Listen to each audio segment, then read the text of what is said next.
My top, Tampa Bay, let's roll, it's game day, Rays on the diamond, bolts in the sky, Bucs on the goal line, Bulls ride or die, from the tailgate talk to the bright field glow, you know where to go, it's the JP Peterson Show. Yeah, it is.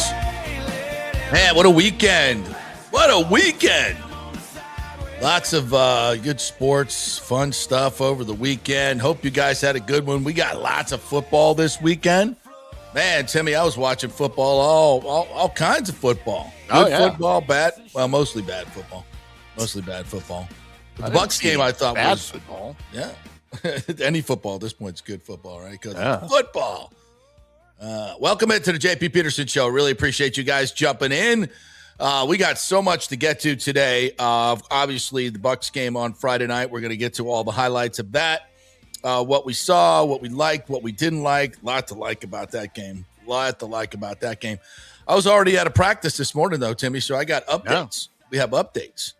And, just interesting to note, Jalon Daniels running second team all day long. Look out, Baker. No. I think Baker's okay. Look out, Baker. And Browning's not going anywhere anyway. But Basilak's days are probably numbered here. Yeah. His days are probably numbered. So we'll get into all that, the good stuff. Aiden Garnes, what he did, pick six, and a story has emerged on this young rookie that is really, really inspiring. And we got into it a little bit today. So we'll get into that in just a little bit. He spoke after practice today, as did Jack Pyburn, who had a couple of sacks in the game. And he had something really, really interesting to say, I thought. He has completely shelved social media. And as we all should.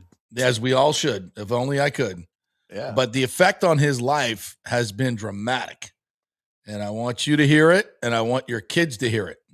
So we're going to play that video. I think it's really interesting. We had some interesting interviews today. Elijah Roberts spoke, and he revealed something that I did not know, that we will get to, that I think is very instrumental to him having a much better season. So we'll talk a little college football, the Gators quarterback battle going on right now, and some interesting golf stuff over the weekend, Timmy, as well, right? Yeah, playoffs have started. Playoffs are a third of the way through, and idiot won again. Idiot won again. Yeah. The golf idiot has won again, ruining the sport. Ruining the sport. Yes, indeed he is, or not. So we get into all that. Seminole won the U.S. Amateur this weekend. Yeah. Jack Whaley. Shout out to him. Absolutely. Yeah. So we got lots to get to today. Obviously, the Rays as well. Tough weekend for them. They'll try and avoid the sweep of the Orioles, a 4-game sweep of the Orioles today. And I was at the game on Saturday, Timmy, and wow, what an experience that was. I'm going to tell you guys all about that. So anyway, how was your weekend, my friend? Yeah, and I got to call you out on a couple of things Saturday at the game. Love that. As I was getting Peterman intel. Yes. About you being late, leaving early. Oh, that's not true. Some of your behavior at the game. That's 100% not true. Were you even really there, JP? Were you even really there? Oh, I was there. I was there in a big way. No, we were there from that. Maybe not the first pitch. Okay. We had a little travel issue getting in, but maybe not from the first pitch because. So, I don't be kind about this. So we invited a really good friend of mine. Okay. To the event. We had some really good seats, and some nice in the club, the whole nine. It was really, really nice. So the person we invited showed up late. Oh, so we were a little late getting over there. Which was a little eh. Yeah, I don't want to air all my personal grievances on this deal, but you just blame it on somebody else, though, is what you can do. So my good friend bought somebody I did not know. And that person was obnoxious. Oh, no. The +1 was? Oh, my God. Oh, no. Brutal. Absolutely. Was it another man brutal. or was it a female? Was it? That was a dude. It was a dude. It was a dude. Okay. Oh, absolutely brutal. Because sometimes when the +1 females are brutal, you can get away with it because you're good looking. But not when it's a dude. No. I won't share all this stuff, but this is it. So we get in there, like we got seats 1, 2, 3, 4. All right, 1 and 2 are on the aisle, right? I got the wife with me. So I even say out loud, okay, we'll take 1 and 2. Do you guys got 3 and 4? I even say it out loud a couple times. We get to the seat. Jackass sits in the first one. Plops his ass down. Right on the aisle. Seat 1. Right on the aisle. The invited guy. Lord. Oh. Yeah. Not even the invited guy. He wasn't even, I didn't even invite him. Like his buddy, I loved to death. It was awesome. But he, uninvited guy, plops down in 1. Off to a roaring start. I'm like, bro, slide down. Like, we're not having any of that. No, we're not having any of that. Slide, not even please slide down. Slide down. And had he already been somewhat annoying to you at this point? Oh yeah, I'd already started. I'd already told the plan. We're going to go upstairs and eat first. Yeah, right, because that's what John Hill gave me intel on. Go eat first. So we're already late, and it's go up and eat first. And I'm like, okay, we're going to go up and eat first. And then he's like, no, we're going to go down first pitch. He's like trying to drive the whole train. I'm like, no, we're going. And then I was just like, all right, go down there, and then we'll go up. No big deal. And then I'm like, shit, Rick's like, JP's friend +1, Stu. Oh, actually, I think Stu might have been more enjoyable. TBH. He acted like he wanted to be there at least. Yeah. Brutal. And it just got worse from there. But it couldn't ruin just a wonderful day at the park. And just, and I think the number one takeaway for me, I mean, we've talked a lot about the new Trop, Timmy, but, experiencing it from that level, really literally front row seats. And the vibe in that place, it's unbelievable. It's like it's night and day. I don't know how to contrast it anymore than I possibly could. It's just there were 28, almost 29,000 people on a Saturday in August. Yeah, there was a concert with Jordan Davis, absolutely extra. You're going to get a few extra, but it's not just that. These are baseball fans because you know how I know? Because they were loud. And the Orioles brought a bunch too, which was nice. There's a good contingent of Oriole fans there, which, everybody's cheering on every play, right? So there's just a great vibe going on. But the place is just so alive. It's so much brighter. I mean, honest, and this just goes to the marketing of the team. They're playing well, but it's new ownership. It's everything that the new ownership done. The maintenance decks is always packed every single game. They opened up the upper deck. Some really good sections and viewpoints. It's a very intimate stadium, and with that whole upper deck, those are really good seats for the most part. And they haven't, the old regime didn't want them open. So they're marketing the team, and people are loving it. And they're coming to the Trop. Here's the deal: when people used to, they'd come to the Trop, they'd have to overpay for everything. It wasn't fan friendly. And it was ugly, and it was dingy, and it was, they didn't make anything new. It was, I shouldn't say not make it. They tried to upgrade some things, but not to the level that they've done this year. But they never marketed the team. And so people would come in, it would be just, a really dead atmosphere. And then you sample it you don't come back. You don't come back. You sample this atmosphere, you're coming back. You are no question coming back time and time again. Just because it's tremendous, it's just totally different. You want to be a part of it, yeah. Of course, yes, the team is winning, but we've had winning teams before. But it's the extra stuff that they're doing now that is really, really making a difference. And it's palatable. You feel the vibe when you're in there. It's just such a tremendously different place. And how much I've hated the Trop for years. I mean, I really, really enjoyed it. And of course, walking in there when it's 100 degrees outside, is a no-brainer. Now, I'm not one of these folks that is like, oh, well, why we don't need a new stadium? No, we need a new stadium. Because what we've built here will transfer over to a state-of-the-art place that's going to have so many more extras, so much easier to get in and out of. Everything's going to be better, markedly better. And it just, And not to mention all the other accoutrement that's going to come along with it, all the great skyboxes, all the extra premium places, bigger the other concourses that will come with it. Yeah. Yes. All the, and hopefully light rail and everything to get in and out of it. It's just going to be a totally different deal, but we can improve on all of it. It's really good right now. And as I said, when we finally do baseball right, it's going to explode in Tampa Bay. I believe that forever, because we've done it so wrong on every freaking level. So to see it starting to be done right, it's just tremendously invigorating. You're optimistic. It's just great. It's just great on so many levels. So, now, and then late in the game, we're down. We're coming back. This is on Saturday's game, and Aranda gets a knock with 2 outs, first and third now. Then Caminero comes up with a chance to win the game and walk it off, but instead he hits a chopper, but, hustles it out, gets to first base and goes bananas because he tied the game. They lose it in extras, but had the tying and winning runs on.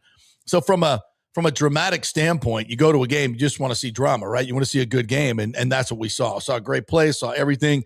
The fans were live. It was fantastic, except the ending, except the ending.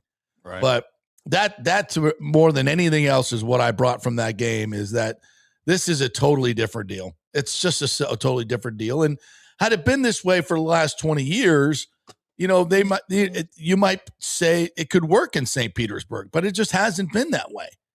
It's still way better in the middle of the market when you bring 75% more people into play for your Monday to Thursday's game. But of course, it's going to be much better.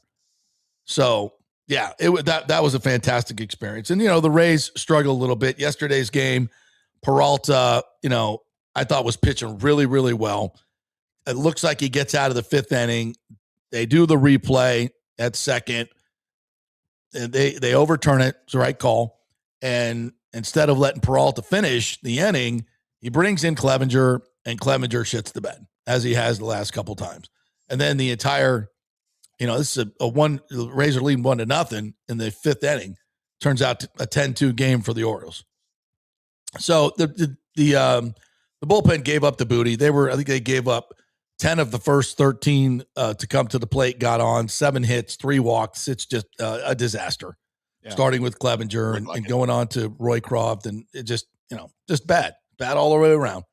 And that's just, that's going to happen. And so they've dropped 3 in a row now. They got a chance to salvage today. They're still 5.5 games up in the East. They're fine.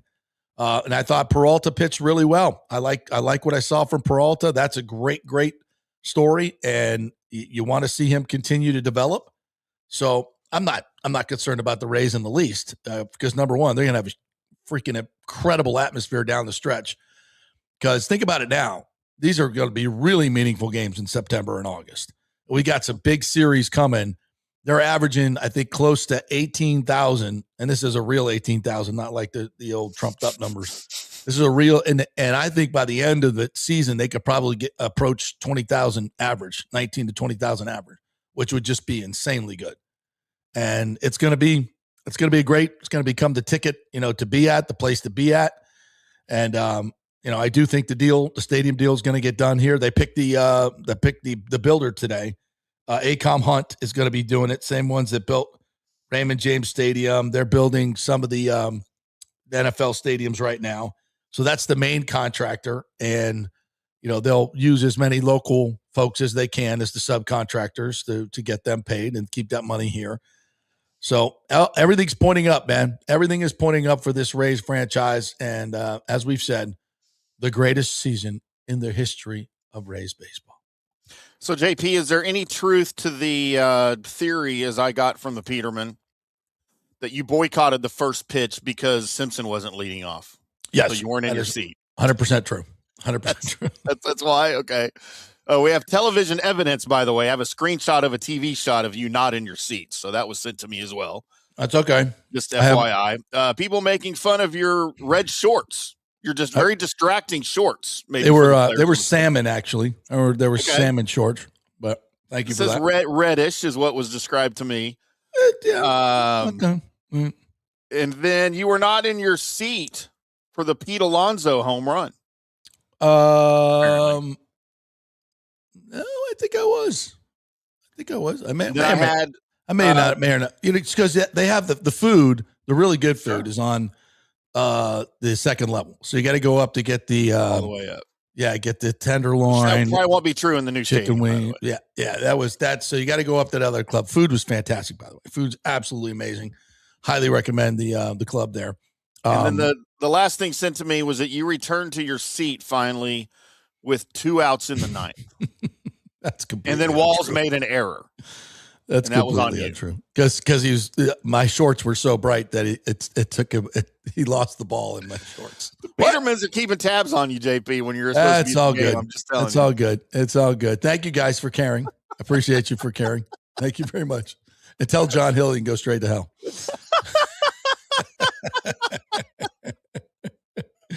No, it was a fun time. It was a fun time, but for the Petermans membership only, we'll have a special how not to act when you're invited to really good seats at an event. And I'll recount friend. I'll recant the whole thing. I literally told him, I said, bro, if you ever bring that to me, I will kill you. Absolutely kill you. That sucks. Yeah, brutal.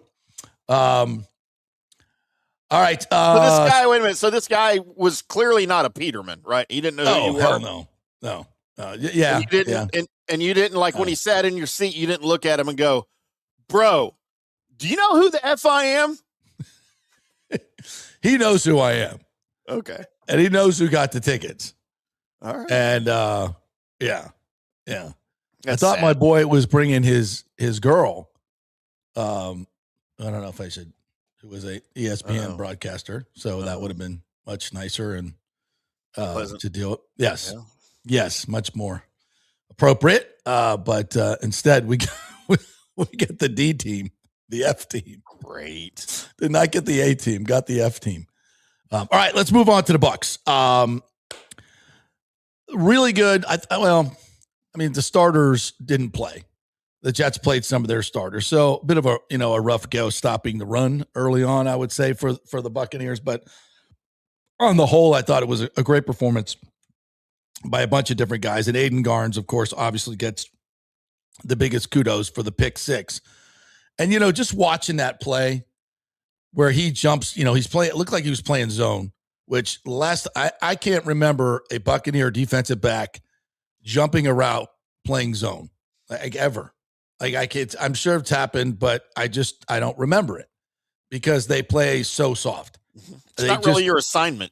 Yeah. It's like, I don't, but there's someone told them that they're not allowed to stand next to a guy if they're playing zone. I don't know how that works, but and he just breaks, reads the quarterback's eyes, breaks on the ball, and just a decisive move. Like you could see that he saw it coming. Good, like he said today, good study, know where I'm at, know where my responsibilities are, being able, to be free to take a chance. And he catches the ball in stride and, he runs a 4.37. So he's taking it to the house and it's a pick six. And it was decisive. It was declarative. And then after the play, it was like, sometimes you see a guy get an interception. He's so happy. He just doesn't even think about taking it to the house. Like this guy was like, I'm taking this to the freaking house. And so, I really hadn't done a whole lot of study on Aiden Garnes. And I'm like, why? How does this guy not get drafted? So I went and looked at his bio, and I'm like, he must have run like a 4.6 or something. Yeah. No, he ran a 4.37. I thought, what? You got a 6-foot corner who ran a 4.37 and didn't get drafted? Like, what the hell's going on? Footwork or something. Yeah. Was he at the combine? He was at the combine. I don't think he made it to the combine. Okay. All right. So he went to Duquesne originally. A 0-star. Very small. Goes to Duquesne, plays for 3 years, and a story happened there that we'll get to in a second. Really incredible, inspiring story. So he goes there, and then he transfers to West Virginia, bottom of the depth chart, plays his way into a starting role, and gets hurt six games in. Goes to Arizona and plays there and has a really good senior season. He's a playmaker, great cover guy, but the knock on him is he doesn't want to tackle anybody. So that's gonna when you turn on the tape, and I didn't look at his tape, but I talked to some people and said the knock on him was he's just not physical. And he's a very slightly built guy. He's 6 foot tall, but he's listed at 181. That might be a little generous. How old is he? 23, I believe. Okay. 23. All right. Yeah. So he's just doesn't have big shoulders, doesn't have big hips. He's just a very slightly built guy, but he can freaking cover. He can run. He can, and he's, as I've said many times, he doesn't panic at the catch point. He attacks the ball, and that's what he did in the game. And you also saw him come up and tackle Breece Hall. And I asked him about that. We'll hear from him in a little bit about his, what he's got to work on. But the bigger and better story is at Duquesne, one of his assistant coaches got him involved in a program where you sign up to be a bone marrow donor. Mm-hmm. And within 6 months, he got a match. And he wasn't sure of the whole process, but he looked into it. And it's like, okay, it shouldn't affect you never know, right? But he said it shouldn't affect my football career. I'll be out. I'll probably miss about 3 to 4 weeks of off-season practice, but it's something I really want to do. And the donors and the recipients in this particular program are anonymous. So he really didn't know their names, but he did know that she had a daughter. It was a mom with a daughter. So he's like, I didn't even know they gave you that much information in those scenarios. Yeah. Yeah. So he found that out, and he said to himself, it's like, I don't know where I'd be without my mom. And so I want to save her life. And now, and a kid. So you're saving 2 lives, really. Mm-hmm. So he was like, that's where I want to be. That's where I want to be. All right. So let's go ahead and play that one, Timmy. I think it should be the first one I gave you. I believe if it's not, we'll be able to. Let me find it. I can find it. I got them labeled here. So bone marrow. Here we go. Yeah. Kane and the whole story of you giving your bone marrow to a stranger. Take us through that story. What motivated you to do that? So my defensive coordinator, Coach Craig, that's one of the closest people in my life. And I used to go in his office all the time. We would just spark different conversations. One of the conversations was when the drive was getting closer. And his roommate in college almost died from it and ended up getting a bone marrow transplant. And that sparked me to actually do it because I was nervous. I'm like, do I really want to enter myself into this thing that I don't know? It could be tomorrow. It could be 10 years from now. And I signed up for it. And 6 months, 8 months later, I get a note in the mail. And my mom, she actually threw it in the trash. She thought it was spam. She thought it was just spam. So she threw it in the mail, and my aunt was like, man, go get it. It was right there on the top of the trash. It matched the email I had, and I knew as soon as I seen it that I wanted to do it. But you didn't think about your football career or at that point? I thought about my football career, but, once I looked at it and once I researched it, man, you can take this from me. That's saving another person's life. That's saving another person's life, and she had a daughter. That's saving 2 lives. Just seeing I would be heartbroken without growing up with my mom. So just taking that time out, even if I was out 3 weeks, so I couldn't do winter workouts for 3 weeks, and then save somebody's life. So I would never forget that. You know what she's doing now? The process wasn't too bad. You hear it's painful, and some people even have complications. Yeah, it's not as bad as it used to be. It used to be really bad, but it's not as bad anymore. It's just stem cells now. So they put 2 incisions in the back of my hips. In the back of my hips, near the top of my lower back, really. Like your top of your pelvis? Yeah, 2 incisions, but they did 100 incisions inside those 2 incisions. So it wasn't the worst. Obviously, just think of squatting. Think of squatting for a week straight, and your legs get heavy, your back is tight. That's exactly what it felt like. And I didn't care if I was out a month, 2 months. I didn't care. I knew this game was going to repay me, and I knew God was going to repay me for the things that I did. Things that I did for the woman and just my family. Now my family get blessings that they may have that I put upon them. So had you had the chance to meet? I know sometimes with those, with my aunt, she never got a chance to meet her donor. It was kept confidential. Have you met the recipient? I'm still working towards it. It was just a lot going on. Obviously, just working through college, trying to finish that. And I knew it was going to be a time when I do have a lot of free time. Probably this off season, try to get in contact with be the match and get with those people so I could be able to meet her. So, hey, you're in a pretty young cornerback room. Yeah. I mean, what a story. Man, how about what that? What a story. How about that head on that kid's shoulders, man? Yeah. To think about all of that and to think it through for his future, for football. But the most important thing to him was saving someone's life. Yeah. And, when you're in that, it's not like he's some star player where he knows his position is good, right? Yeah. He's fighting for every rep he can get. And you do that anyway. It's an incredible story. And he, as he said, I don't know who the donor or the recipient is, but I'm going to maybe dig into it and try to find out. Now I think this story is going to go viral now. Everybody's talking about it. Everybody's doing it. So, if he makes the team, this will be an NFL Sunday, absolutely, feature that they do. Sit down. No question. Yeah.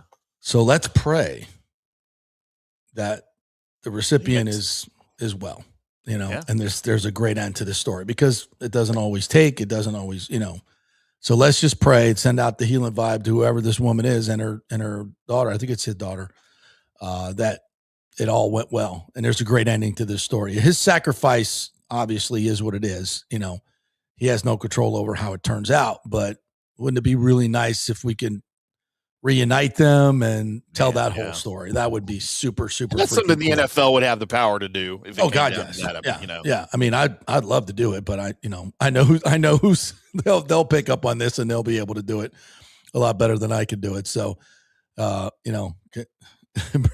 let's bring Erin Andrews on down and sit him down. Yeah. She'll do a fantastic job with this story. And, I can't wait to see it. And I hope it turns out like really wonderful, but it just, his entire story is one of perseverance. And, again, the tackling is why he did not get drafted. So I asked him about that today, and here's his answer. It would be obviously something I dreamed of, but something I wouldn't be shocked about. Like, I came here to win a job. I didn't care if I was the last person on the depth chart or the first person on the depth chart. I came here to win a job, and nobody's going to get in my way for that. Like, I told my family, hey, y'all can talk to me in September when all this is over. Like, I just want to have a clear mind, and that's what I have. I have a clear mind, and I have one goal. One goal is to continue to get – two goals, actually. Continue to get closer with this organization and make this team. Obviously, you can run. You got cover skills, the physical part of the game, the tackling, playing the run. How important is that to improve? And that's my main goal. Like, just continuing to take these next couple practices, these joint practices, preseason games, continue to work on my my tackling, because that's the biggest thing everybody says about me is the tackling and the physical ability of this game, and I know it is. I felt it on Friday, just going against Brees, obviously going against him, practicing different things, but something I'm not scared of. Like, obviously I have to take that step. Everybody has to take a step in the league. You may be not the fastest guy, you gotta get faster, and I'm not the biggest guy. I have to get bigger. I have to start to fit the run, but I'm not scared. I'm gonna take the opportunity. I miss. I can send it back to my help. Yeah. But I can't miss and not send it back to my help. So I know how to do things. So I'm going to just continue to build that through the preseason and pray I can take it into regular season. We see you compete out. So he knows where his deficiencies are, but he's got a great opportunity to make this club. And I think at this point, it would shock me if he did not make the 53. Because when he comes up and takes on Breece Hall and takes him down for a tackle for loss, that's probably actually more important to the coaches than the pick six, because they know they can do that. But he's a ball hawk. He's that type of player is desperately needed on this team. And plus what a great inspirational story that he brings to it. So that's fantastic. Another story that we learned today was Elijah Roberts, who came here, was a 5th round draft pick, SMU, was an outside rusher there, and played here at about 280 last year. And they put him at 3 technique, which he was out of position. He just has not played the interior. We talked to him a bunch last year, and you could tell he was just fighting it. It's something that they wanted to do. They think he can play in there. He could be good, but not at 280. So he beefs it up to, guess what, in the offseason? 315. Damn. 315. And I looked at him today, and honestly, I almost didn't recognize him. He's so much bigger, and not just – yeah, and he had a big frame last year, and you kind of looked at him, and you're like, man, when they get him into strength and conditioning, this could be a totally different dude. He's like, you could tell he's like cock strong. He's got a big frame, but he was, no disrespect, he was soft. He was just, he had a lot of soft weight on him. Not anymore. Not anymore. This dude is yoked. And it's one of the reasons he's playing better too. You can just see it in the tape. He got a sack in the game. He comes off on the I don't think it was a tackle, and he just, inside rip and just goes right through him, and gets to the quarterback in a violent way. So he's going to be demonstratively improved. So I asked him about his weight, and he told me a little bit about like that. The energy they bring, like both of those guys have played so much football that like it's hard during camp, man. When He's you're talking about the 10, vets right 11, here, or whatever they were on, you just keep going, and it's hard to bring that same type of intensity, same juice every single day, but they bring it, So having those guys out here, like even when you're coming out, you don't really feel the same as you did the day before. Having those guys, because I probably know that they're not feeling talking about A-Sean, but they bring that juice, so it kind of brings the whole group along. And when the D-line's playing good, I mean, believe it or not, the linebackers follow through, the DBs follow through. When we're out there making plays, being loud, talking a little trash, everybody kind of just follows through. How much weight did you gain? Where do you want to be at? Man, I came into OTAs about like 310-ish, 315-ish. Right now, I'm playing at like 303, 305-ish. Is that where you want to be? Yeah. I'll probably play season around here, like 300 to 305. And you feel I feel keeping great. your quickness? Yes, sir. I feel great. I don't really think the weight kind of slowed me down at all. I still feel good. Still twitchy. I feel twitchy. Still feel twitchy. Yeah, I'm expecting big things from him because I think your first year, you're like, damn, I'm out of position. I don't like playing in here. These guys are killing me. And then you beef up and he just sounds so much more confident in what he's doing. That's a big deal. Yeah. Yeah. And if he can get to 315, I think he carry 315 because he's got that big a frame, but he likes it at 303, 305. That's fine. That's a good 20 pounds heavier, and it's good weight. It's really good weight. It's not fat weight. So, yeah, he did well. I have experience with that. All right, we're going to have more from him. We're going to talk about Jalon Daniels, too, when we come back. The quarterback who had a great game one, as we predicted. I wouldn't get too excited just yet, but is there a chance he could take over the backup job? We'll talk about that when we come back. We're thankful for all of our sponsors, especially Genesis of Tampa, the Murphy Auto Group. Folks, if you have not test driven these incredible cars, the GV70, the GV80, soon to have a GV90, Mac Daddy on the Genesis line. So if you're into those big SUVs, upper level, you're going to love that one. Mike was telling me about it the other day. It comps out at these other, we're talking about the big daddies that go for $250,000. This one's going to be at right about 100, which, and the value is going to be through the roof, just like the rest of them. That's what they do at Genesis. They make the top of the line cars. They skimp on nothing, and then they charge you about 30-40% less. That's why they're so popular. Genesis of Tampa is a great place to go as well. They're making deals. It's a dealership's just about a year old. So they're trying to establish their customer base. And how do they do that? They make deals, sell a lot of cars, move volume, and you get the benefit of that because they're charging less than just about everybody else. Genesis in Tampa, they're making deals, 801 East Bears Avenue. Head on over there and tell them JP sent you. Back in 3 with more Buccaneer stuff. Pitch Roofing believes giving back is part of doing business the right way. That's why they proudly offer exclusive discounts to those who gave the most to our communities, including veterans, first responders, seniors, and teachers. And for listeners of the JP Peterson Show, there's even more good news. Pitch Roofing is now offering a special discount just for fans of the show. With so many roofing companies coming and going in Florida, it's important to choose a contractor you can count on long after the job is done, especially when it comes to honoring your warranty. Pitch Roofing is built for the long haul with a reputation for quality, transparency, and standing behind their work. Whether it's a repair or a full replacement, their team delivers honest guidance, quality workmanship, and no high-pressure sales. Call 727-67-PITCH, 727-677-4824, or visit pitchroofing.com to schedule a free estimate. Pitch Roofing, roofing done right. Big thanks to Italiano Insurance, the great folks over there. They will soon be part of Gallagher Insurance. A little name change, but same great folks, same great customer service you've known for over 65 years.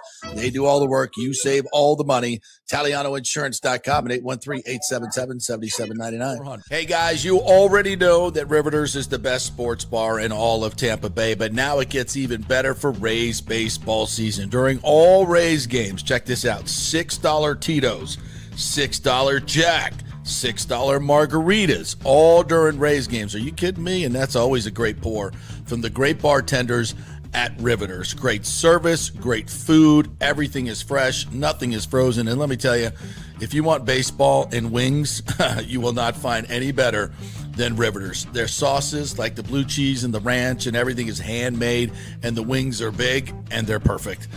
Wings, baseball, Rays, Riveters. It all comes together during baseball season. Once again, in addition to all the great food and service you get, $6 Tito's, $6 Jacks, $6 margaritas. It's time to celebrate. Baseball season is back, and celebrate at Riveters. You know where it is, right there on Dale Mabry, just north of 275, just south of the stadium. See you there at Riveters. Hey, the Golden Diamond Source wants to be your family jeweler, so don't wait any longer to find that one-of-a-kind perfect engagement ring for that special someone in your life. At the Golden Diamond Source, they can design anything you want personally. The Golden Diamond Source can help you trade in your old broken jewelry and use it towards a new purchase as well. And with gold prices at record high, now is the best time to do it. They only sell natural diamonds at the Golden Diamond Source, so if it's a real love, it should be a real natural diamond. Don't start your relationship with a fake diamond. Bad idea. And with the Golden Diamond Source first-time buyer program, you can learn all about the 4 C's in all the different shapes and styles. And they are able to show you a huge selection of inventory to choose from. And don't forget, 0% financing for up to 5 years. If you finance $5,000, it's only $83 a month. Make sure it's a Golden Diamond Source diamond, 3800 Almerton Road, always online at goldendiamond.com. It's a love you give only at Golden Diamond Source. Hey, JP here for Genesis of Tampa and the Murphy Auto Group. I think the best way to experience a business is to use that business. And I just did at Genesis of Tampa. Just bought a GV70, a 2023, and it feels and drives all new. It's an absolutely fantastic car. The technology, the comfort, and the price, absolutely outstanding. Frankly, I never thought I could get into a car like this, but they made me a deal I could not refuse. And I also get the VIP service where you can just drive right up, their pit stop service. They'll top off all the fluids, make sure your air in your tires is good, new wipers if you want them. If you need extended service, they will come to you, bring you a courtesy car, and then bring your car back. What more do you want? The experience was just VIP all the way. And you can get that at Genesis of Tampa. And don't forget, you can get extended warranty, which I did. So I have worry-free miles up to 100,000, and all they do is just take it in. Actually, I don't have to take it in. They come to me. It's perfect. It's Genesis of Tampa right there, 801 East Bears Avenue, right off of 275. Go see them and tell them JP sent you. Let's go. Right now, back to the show on FanStream Sports.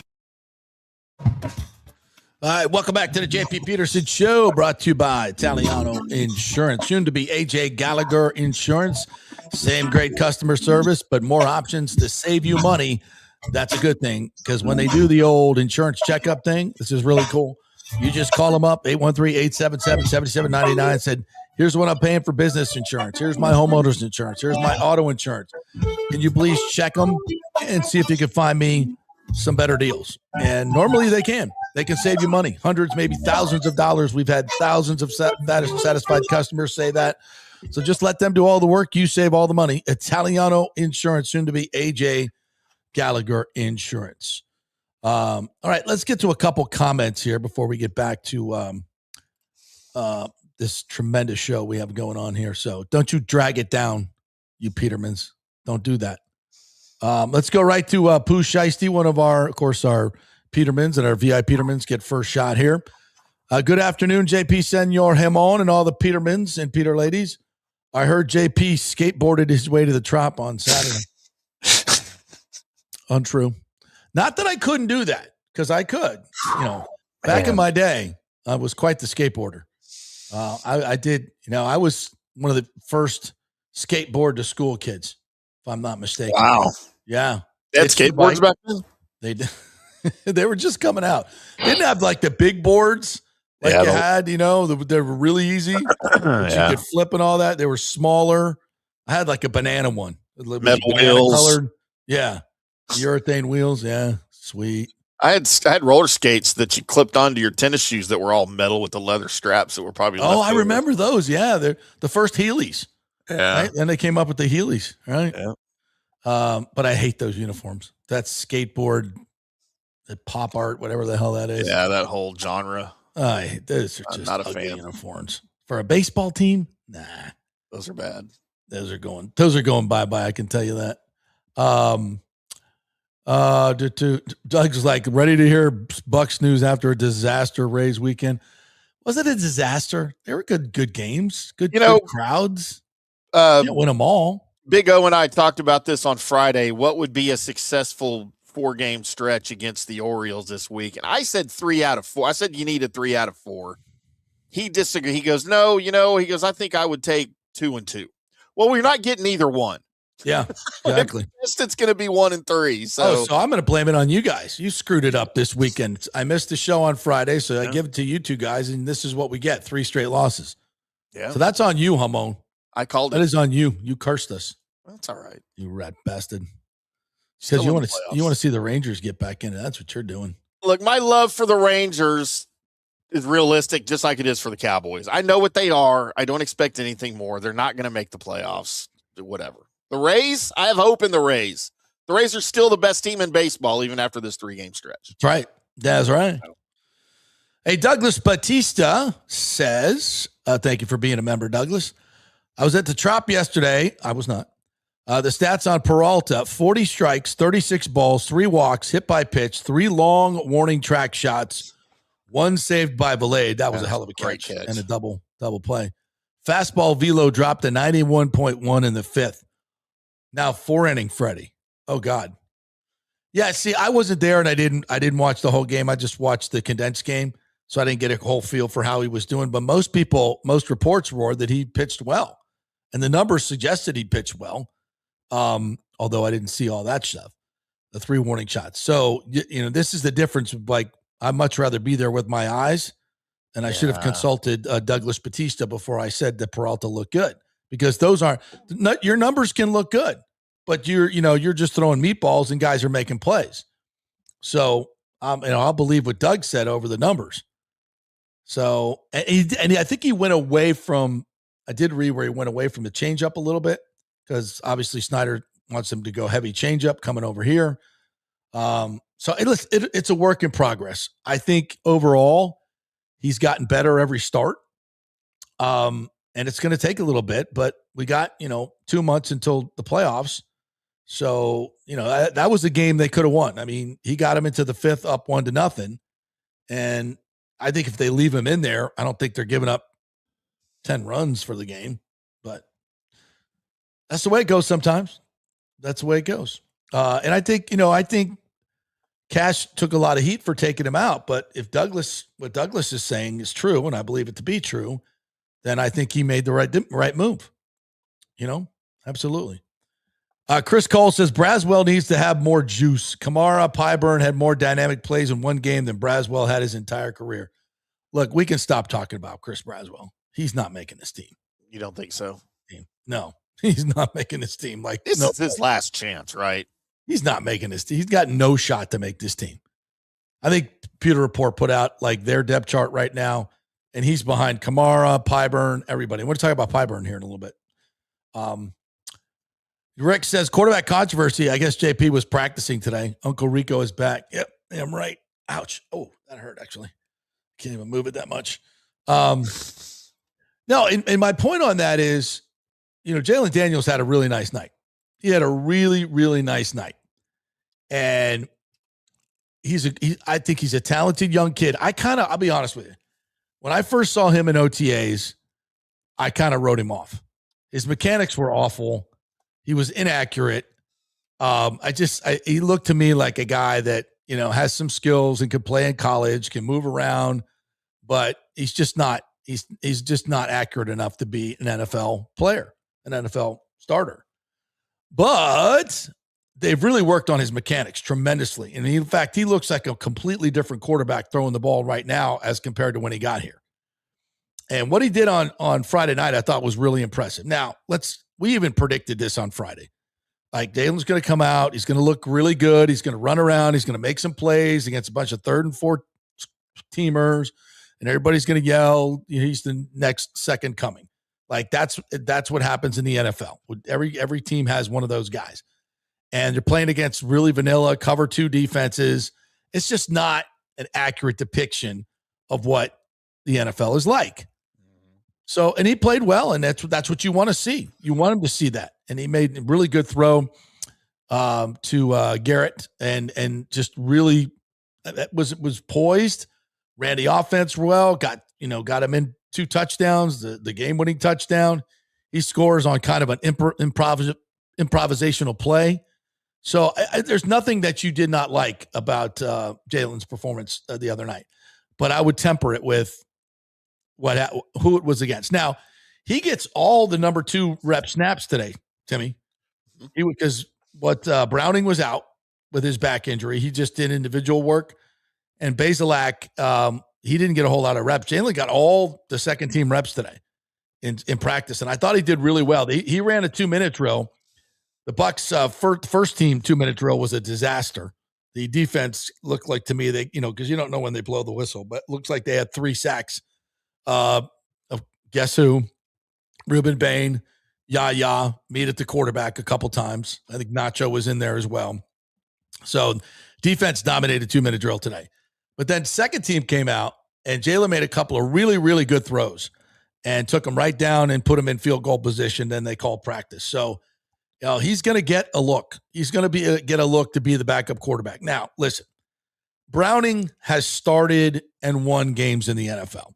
Okay? He started and won games. That's why he's here. You're not going to go into this season with a backup quarterback in Daniels that has never played in the NFL. You're not doing that. So I'm not here to say that there's a fight for the backup quarterback job, except there's a fight for the backup quarterback job.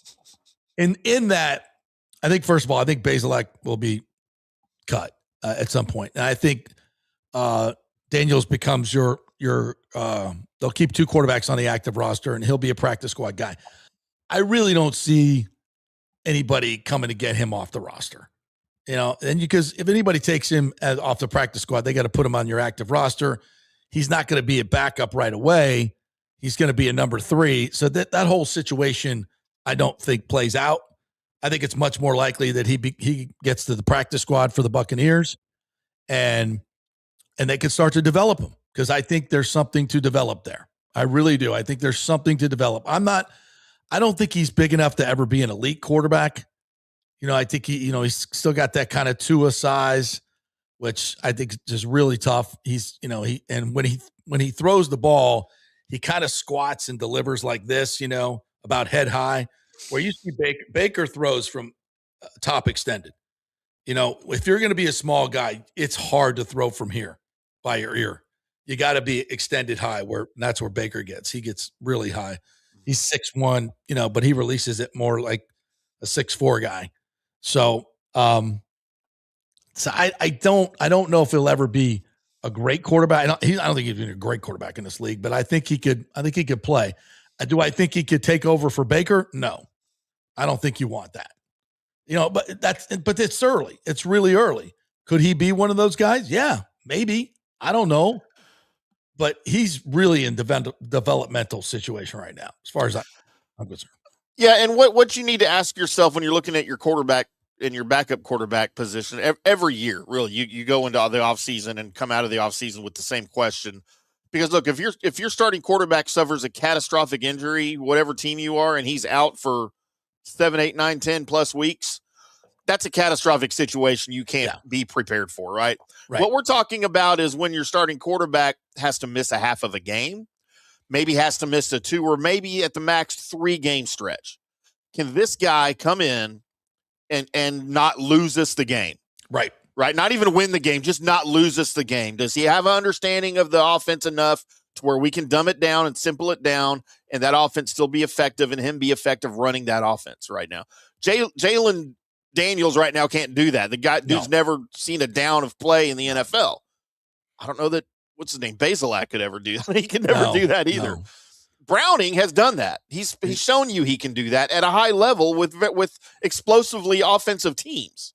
Right. So that the question isn't that. Now, can Daniels be groomed? I don't think you want him off your roster. I think you want to figure out a way to hang on to him for sure. Does that mean Browning's the future here? Probably not. No. Daniels looks like he could be a guy that you could have here, your Kyle Trask. Hopefully in 3 years, if you've still got Daniels on the team, he is far beyond where Kyle Trask was. Well, you actually want to see him get into a game. And that's kind of your goal, I think, with a guy like him coming out of college, when you already have a bona fide backup, when you're not desperate for a backup, because a lot of teams are, man.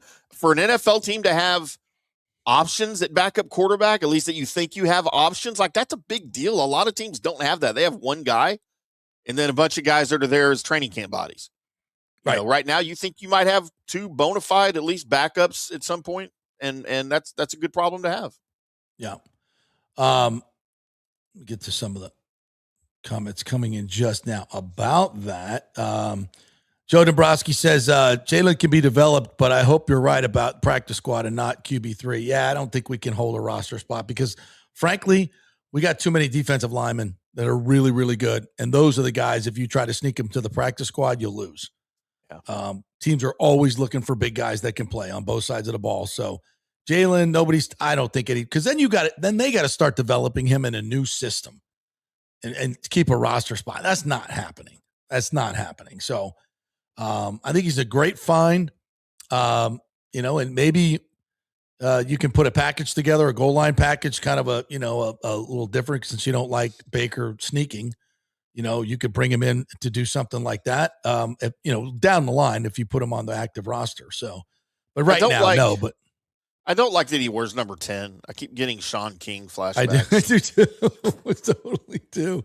But whatever. All the time. Because they're the same size too. Yeah, they look very similar when they play. They really do. James says JP Bucs can't put Jalon on a practice squad because another team can and will pick. No, you're wrong. You're 100% wrong. Nobody's coming to pick him up. I could be wrong. I don't see that. Listen, and this is the thing. These performances happen every year on almost every single team in the NFL. The third string guy goes in against 4 string guys.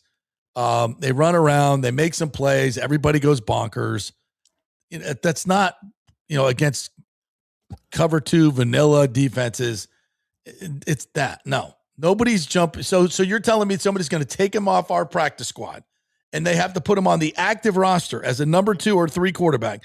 Teach him a new system. He's not 6'4". If someone might do that, but I highly doubt it. But we'll see. As Bruce Shiesty says, your backup needs to be a good game manager. Right. Don't lose the game. Like Timmy said, don't lose the game.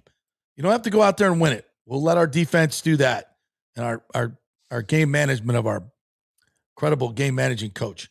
But you just don't throw pick 6. Don't do that. And so far, he's done everything the Bucs have asked him to do. Yeah. That next game, they're going to ask him to do a little bit more, and he'll probably be playing against a little bit slightly better competition in the next game. You might think.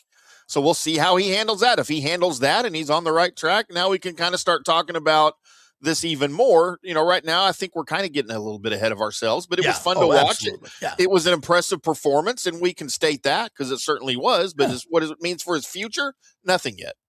Right. Spot on. Okay, let's deal with this. Baker, the Yankees fan. I don't know if you saw this, Timmy, but I saw Baker, I guess, did not come back with the team because there was a day off the next day, and he and Tristan went to a Yankees game, and he was wearing a Yankees cap. People lost their minds. I'm not the guy to jump on that bandwagon. Todd Bowles wore a Yankees jersey and threw out the first pitch. Why? People didn't. I mean, they kind of lost their heads, but for a minute. Can we not acknowledge that people come here with other allegiances? And I know my good friend Steve Domig used to yell at everybody. He was the afternoon guy here, Tim. Afternoon guy. And he always used to yell and scream, if you move here, you got to become a fan of the teams. You can't be a Yankees fan anymore. You can't be a Phillies fan. I respectfully disagree with my good friend Steve. I think I think you're not being authentic if you do that. Now, you move here and they earn your trust as a franchise and they earn your love. Well, then, yeah, we'd love to have you on board. But just because you move here, you have to, take off your Phillies hat or your Yankees hat and suddenly be a Rays fan. No, that's anti what a fan is all about. You got to have an emotional connection to your team. That's what it's all about. So I never subscribe to that. So I'm not gonna bust Baker because he might be a Yankees fan. And look, for God's Baker's sakes. he's from Texas. Yeah. Which makes this even odder. But so do you guys not remember, was it 2 years ago? 2024, when both Baker and Tristan Wirfs took batting practice with the Yankees ahead of a game at Steinbrenner? This happened. Did everyone lose their mind back then? Was it with the Yankees or with the Rays? The Yankees. The Yankees invited them to do that? Yes, it was in March. It was during before a Grapefruit League game against the Tigers. Aaron Judge and Juan Soto were there with them and giving them both of them batting tips. Did everyone lose their mind back then? I remember that, but I thought it was for the Rays. My bad. It was no, because it was in spring training. Yeah, it was in spring March. training. Okay. Yes. Oh, gotcha. I can find video of it.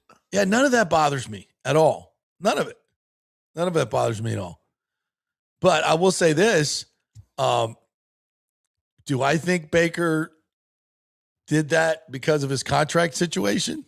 Like it's a stab? Maybe.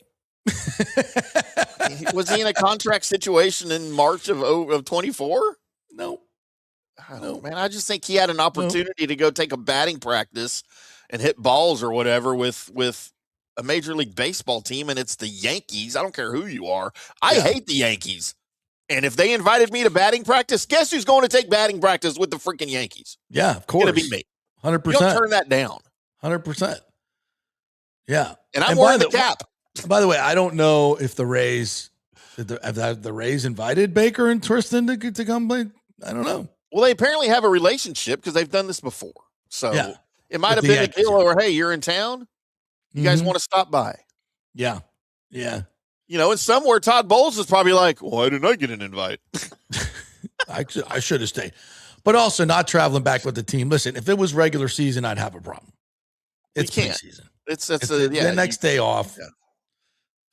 Come on, we can't have a problem with that. We can't. That's like an NFL rule in the regular season. You have to come back with your team. I think. I think that's it's either a team rule. Every NFL team has that, or the NFL has stipulated that you cannot. Urban Meyer.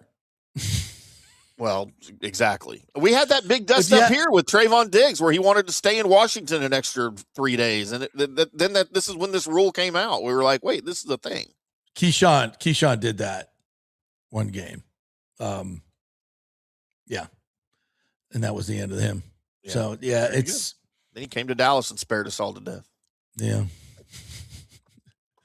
Well, Key was about Key. That's for damn sure. Witherspoon says, do the Bucs have the ability to develop the number 3 quarterback? It's a good question because they did not develop a number 2 quarterback in the last 5 years. So much so that they couldn't put Trask in or Teddy Bridgewater, when Baker was beat up. And as I said, that was an organizational failure to not be able to find a backup quarterback or invest in one when you needed it. And, if Baker's going to be your quarterback, you need a guy that can pinch hit for a couple games.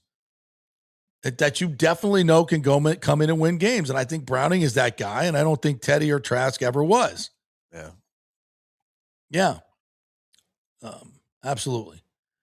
Michael LaRue said Jalon Daniels was guaranteed $275K by the Bucs. It might make sense to keep him as the 3rd quarterback.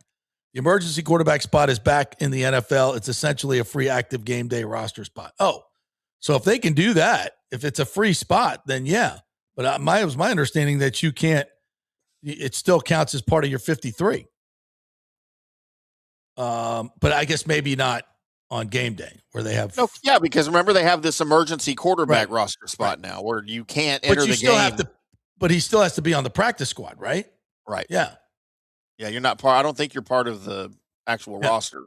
Right. Because you're not allowed to enter the game unless the two in front of you get hurt. Right. That's the stipulation. Yeah. So I still think he would have to.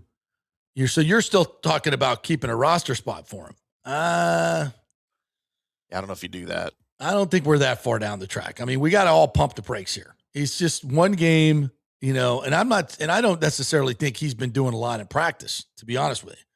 When I see him, in practice, he's been improving, no question about it, but I don't think he's, I think you guys are overselling this a little bit. Tap the brakes a little bit. Joe Dombrowski says the Yankees were in Toronto, so I don't know what game he was at, but I saw the photo too. Yeah, I thought so. When I first saw the photo, I didn't give a shit, so I didn't really look into it. But I know that people were like, reposting and going, uh-oh. I'm like, uh-oh, what? They're off day. They're at a Yankees game. Like, make a story. Yeah. Baker's favorite baseball team is the Rangers, just FYI. He has publicly stated that. Yeah, that's the thing. So, again, what do we – so it wasn't even a Yankee thing. It was like, hey, I'm at a baseball game with my buddy Tristan. Oh, my God. He's wearing a Yankee hat. Maybe we didn't make as much of a deal about Bowles in the Yankees pinstripes throwing out the first pitch because nobody liked Bowles anyway. Maybe. They didn't care. That was part of it. Joel Forsland says there's also pictures of Baker wearing Rays hats. Settle down, ladies. Yeah, exactly. Rick's like, Baker and Vita traded to the Jets. What could you get for Baker and Vita in a package? How many draft picks would you get? They'd be good draft picks, though. That's the good thing. Yeah. Rick says it was too late for Todd. He can only do day games. Couldn't be there anyway. Right. Joel Forsman says the NFL doesn't develop backup quarterbacks. The practice restrictions don't help either. Yeah, that's true. It's tough to do it, but you still got to do it. You still got to develop. You either got to go sign a veteran or have someone you can develop. Thomas Casper says $100 million petulant Baker. I don't know about all that. I do see a lot of, maybe not a lot, but some negativity towards what Baker said. I didn't have a problem with it at all. I understand how some people can, but I think if you know the situation, you understand that guys in his tier have gotten long-term deals. And the Bucs don't seem interested in doing that. And it seems more monetary than it is the way they feel about the guy, because I know they love him. But the bottom line is you're not guaranteeing his future, and that's what all players want. Doesn't mean you have to give it to him. I get it. But I just think it would be the right thing to do. And I also think, I don't know, I would think Baker bristles at this when Jason Light says, oh, we'll get a great Baker. When he's playing with a chip on his shoulder, that's the best Baker. If you're Baker, do you want to hear the GM say that as a reason why they're not giving you a long-term deal? No. It's just bad business. Right? Should I ask Baker? Like sometime ago, Baker, just thought, Jason said that the best Baker is an angry Baker playing with a chip on your shoulder. Is the best Baker one who has a fully guaranteed contract over 4 years, or one that has to pay as you go? Recharge the card before the next game. You're prepaid. I think that would be a very interesting answer, don't you? Yeah. I don't want to be a dick, though. No. Jason might not like that. But maybe. Maybe. I don't know. But I understand why he's doing it. We all understand why he's doing it. They're trying to get the best deal for the franchise. That's his job. It's a salary cap league. The less you spend on quarterback, the more you can spend other places. You got to try to thread the needle. You got to decide whether you want to guarantee all that money. And, I understand why they're doing it. I would do it differently, but I get it. I totally get it. All right, we'll take a break. We'll come back on the other side to get more of your comments. I got some Jalon Daniels we'll play for you. We got more from Aiden Garnes. We got more. The Jack Pyburn story, I want to do that one as well. We'll do that when we come back. I think that's very interesting. His journey here to the NFL, I think, is very, very interesting, and I think there's a lot of upside there. So we'll listen to that very interesting interview today. Hey, we're brought to you by the great folks at Cafe Paradiso Sao Paulo over the weekend. He was out there golfing with some of my buds, and then he went back to the restaurant and made great lasagna because that's what he does. And brujol and chicken marsala, chicken parm, all the great traditional dishes, the ossobuco, the branzino, which is a sea bass, all the good stuff at Cafe Paradiso. Number 3 on the open table for best Italian restaurant. You don't want to miss it. Get a reservation. Head on over there and tell them JP sent you. Cafe Paradiso on South MacDill. Back in 3. Well, the folks at Third Generation Plumbing and AC want to say thanks for making them so dadgum busy. Of course, advertising on your favorite Tampa Bay sports talk show helps, but it's their incredible customer service, honesty, and integrity that have earned them tons of 5-star reviews. And now you could be part of the team at Third Generation. Yes, they are so slammed, they need to hire more certified AC technicians and plumbers. It's a great family business to work for. My buddy John Rodriguez runs an old school family business since 1995. They pay well, give you all the holidays off, and they offer great benefits. No cold corporate atmosphere here. You're part of the family. If this sounds cool to you, call them and apply at 813-961-8024, or you can email your resume in at thirdgenerationplumbing.com. Just go to the website, you'll see the button, email them, or call them at 813-961-8024. And don't forget about the $169 yearly maintenance special. It's a no-brainer, guys. thirdgenerationplumbing.com, and they also do AC. Ciao, Paolo Tini here, owner of Cafe Paradiso, voted number 3 People's Choice Award on Open Table. I want to thank all our loyal family of customers that have been enjoying our great traditional Italian dishes we make from scratch every day. It's a great family story we're proud of. Our family moved from Rimini, Italy in 1984. My dad, Caesar, started Donatello, and that's where I got the start in the restaurant business. I started Cafe Paradiso on South MacDill in 1995, and we've been there ever since. From our traditional ossobuco, a veal slow roast for 4 hours, to our daily fresh catch, the Gruppo Paradiso, with a piccata sauce and lobster claw meat, homemade pasta like lasagna, farfalle salchicha, which is a bow tie pasta homemade with fresh sausage. Hold on a minute, JP's favorite. I love it. So come and have a glass of wine with me on South MacDill. Get a reservation on Open Table and see all our 5-star reviews. Ciao, see you soon at Paradiso. Sports fans, it's time to gear up. Head to fanstreamsports.com and check out our brand new merchandise store. We're talking bold t-shirts, 3/4 zips, hoodies, hats, mugs, and more. Everything you need to rep your favorite shows and your favorite crew. Whether you're rolling with the JP Peterson Show in Tampa Bay, From the Rough in Dallas, the Tim May Show featuring Clay Hall, or the Jeff Thidoff Show in Ohio, or any of our FanStream Sports original programming, we've got the perfect look for game day and every day. So don't wait. fanstreamsports.com. Click merch and grab your gear now. Wear the stream, live the stream, fanstreamsports.com. Welcome to Kingmakers, home of the JP Peterson Show studio and Tampa's premier business networking and social club for members only. By day, it's an exclusive, vibrant co-working space with a stylish conference room, focus rooms, a full production studio, and an in-house marketing team. And by night, Kingmakers transforms into a sports-centric social hub with a full sports bar, golf simulator, and exclusive events. For young entrepreneurs and seasoned professionals, it's the perfect place to work hard, play hard, and make big moves in Midtown Tampa. Close the deal, celebrate the win. Only at Kingmakers. Become a member today at kingmakerstampa.com. Your business, your club. Hey, JP here for my concierge medical professional, Chris Lugo, PA. You've heard him on the show for a couple of years where he shares invaluable medical, nutritional, and supplement advice. With Chris, it's like having a medical provider as your best friend. What I love about this concierge service is the convenience and support he offers. I can text or call him 24/7 with any questions or concerns, and he'll promptly call in a prescription if needed. No office visits or copays required. It gives me peace of mind knowing I have someone genuinely invested in my health, not just focused on insurance profits. And the best part, the Bay Area Modern Medical Center's personal concierge service is more affordable than you might think.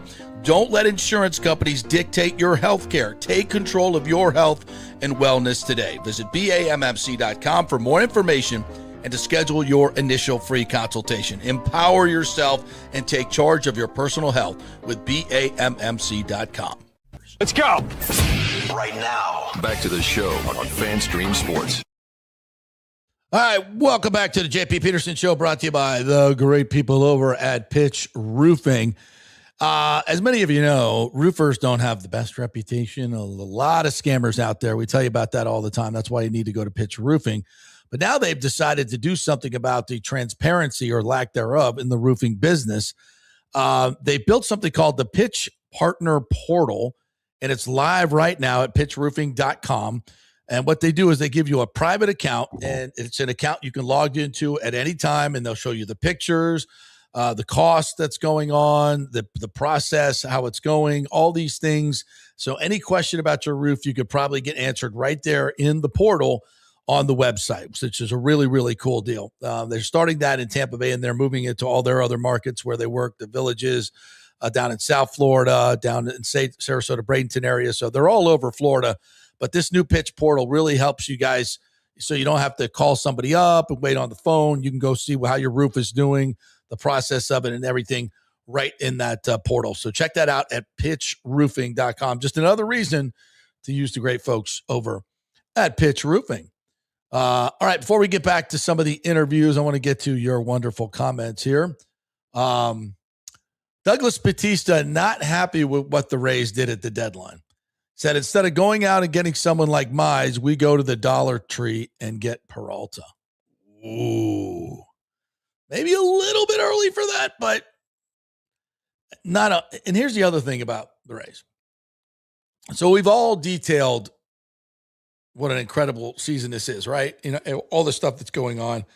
And it was unexpected. I don't think in his wildest dreams, Eric Neander thought this team would be 27, 28 games over 500 and leading the division by 5.5 games in mid-August. But there we were. So they went out and did unprecedented stuff at the deadline for this franchise, no question about it.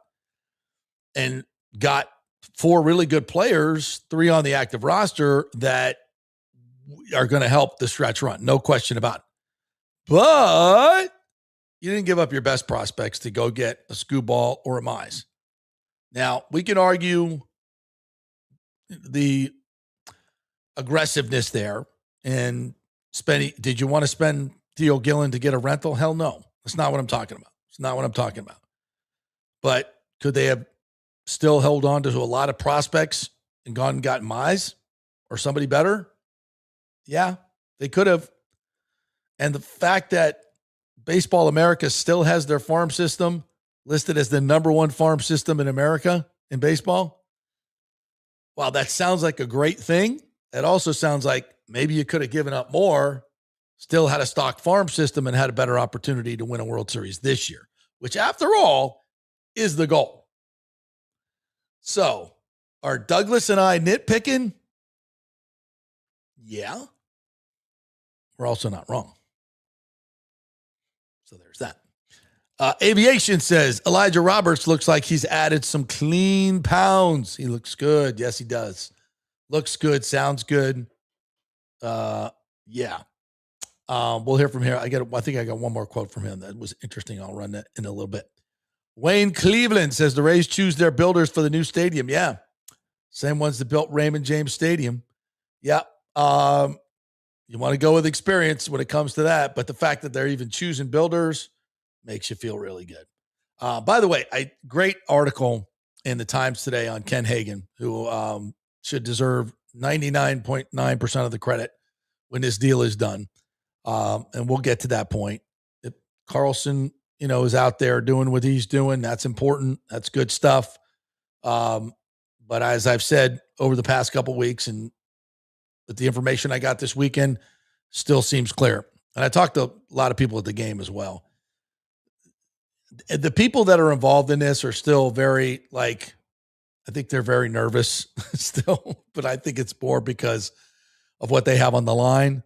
I can see it kind of clearly from the outside, and I just still don't see how it doesn't get done. You got the votes in the county. It might not be 5-2, but could be 4-3. At the very least, it's 4-3. Might end up being 5-2, but at the very least, it's 4-3. I was told not to say it's 5-2 because some folks may change their vote on the county. But that being what it is, it's still, I think, a strong 4-3 at the very least. And then in the city, you've got now Lynn Hertak and Carlson who want to be mayor, realizing that, look, we're picking builders. We're doing demo work at HC. This thing is so far along. It's getting done in one form or another. It's getting done. And you don't want to be on the losing side of that. You don't want to vote no against the Rays and have them leave town and you're just outvoted anyway. Then you have a stupid vote that's going to kill your political career, and you didn't even kill anything. It happened anyway. So being politically expedient, I would expect now Hertak and Carlson to cast the tie-breaking vote, quote, quote, to get it done and claim that they did that to become the mayor. Because a no vote doesn't win you the mayorship. I don't think that's a thing, in my humble opinion. Mike Holcomb, one of our Peterman, says this series with the Orioles reminds me of the when they got swept by the lowly White Sox several years ago, and the Rays need to wake up now, and the bullpen needs to clean itself up real quick. Yeah, let's not get crazy, folks. Let's not get crazy. You won 9 in a row. You did something unprecedented. You went on the road and won 9 in a row. The East Coast team going west to do that. Never happened before. Actually, one time in baseball, the 77 Red Sox. So are we really pushing the panic button here? No. Come on now. Rick says JP at Tarps Off looks like a white pillowcase with 2 light bulbs. That's mean. It's mean-spirited.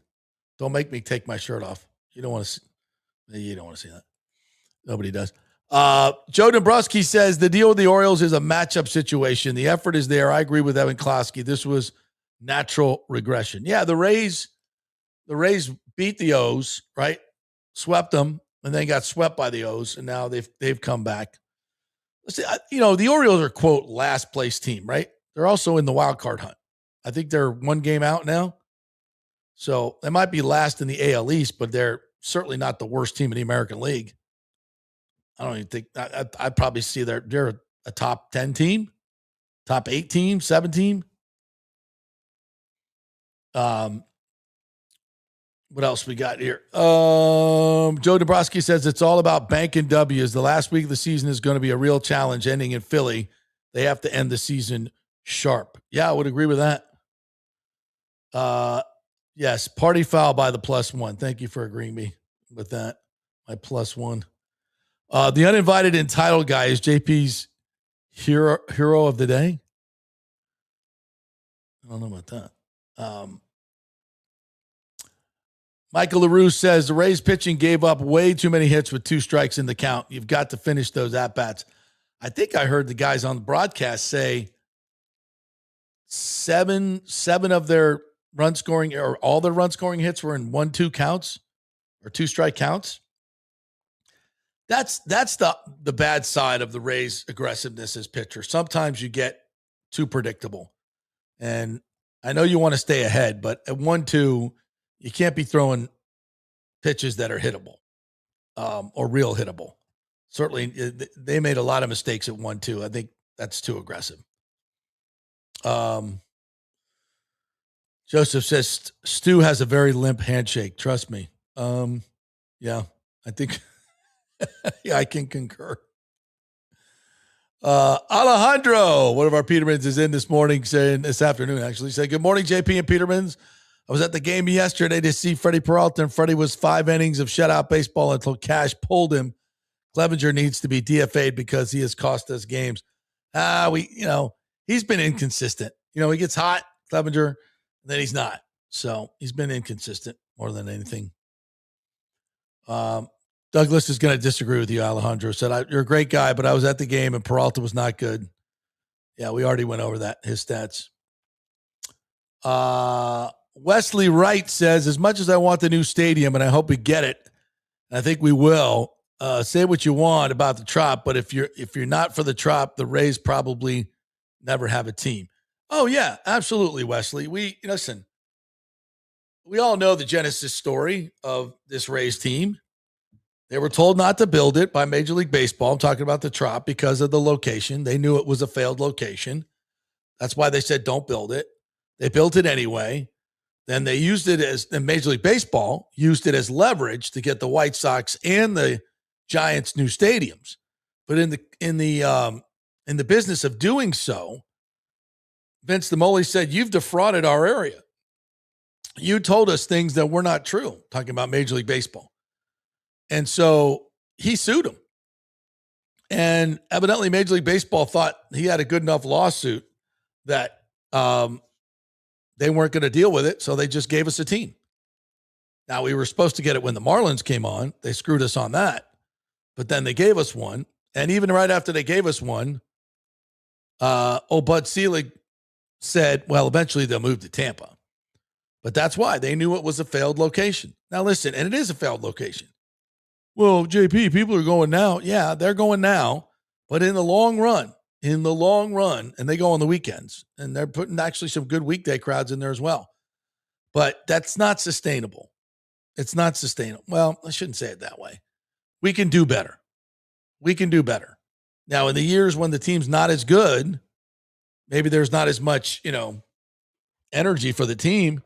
You want to be well located so you can draw from the biggest pie, so to speak. And the pie is way bigger. The Tampa pie is way bigger than the St. Pete pie. Way bigger. I mean, I'm sure the St. Pete pie is very, very tasty. Indeed it is. But you get a bigger slice and a little bit tastier in Tampa. That's my opinion. What else we got? Chris Cole says Dodgers and Kyle Tucker being booed by a half-empty Dodger Stadium was so hilarious. I did not see that. Kyle's having a tough year. When you sign those big deals, it can be tough. I know this. He'd love to come home. He would love to come home. So the worse he plays, the better chance that happens. I think he's got an option. I think he just did a 2-year deal with the Dodgers, interestingly enough, knowing that the Rays might likely have a new stadium in 2029. And he lives here. He went to Plant High School. For those of you who don't know, Kyle Tucker. We don't want him now. He sucks, JP. Maybe more about the situation than he sucks, because he's been a really good baseball player most of his life. So, yeah. What else we got here? James says, all the optimism is great unless Bucs brass continues not to deal with Vita. Everyone is worse if he's not in the lineup taking up 2 players. The inexperienced secondary will be torched if Vita is traded. Well, listen, to your point, we're a much better team with Vita Vea on the field. Much better team. And it's not close. Alejandro's still arguing with Douglas, saying, Douglas, Freddie literally didn't give up a run while he was pitching, but they put Clevenger came in and shit the bed. Listen, Alejandro, I will say that Douglas has a point. I did not watch the game pitch by pitch. I'll have to go back and look at it, and I will rule on this tomorrow. How's that? I will rule on this tomorrow. But, yeah. Nathan says, Aiden Garnes is looking like a solid player. He is a fun kid to talk with. I was in the end zone one practice and yelled over to him. He came right over and signed an autograph, and we talked for a few. Well, that's cool. Yeah, he seems like a great young man. Yeah, if you missed that story earlier in the show about him donating his bone marrow for a bone marrow transplant for a complete stranger, go check that out at the beginning of the show. We played the interview and the whole deal. Really cool story. Joe Dombrowski says Malcolm Butler became an All-Pro being at West Alabama, and I still don't know what that school is. I don't either. What is that? Maybe Albany State? I don't even know.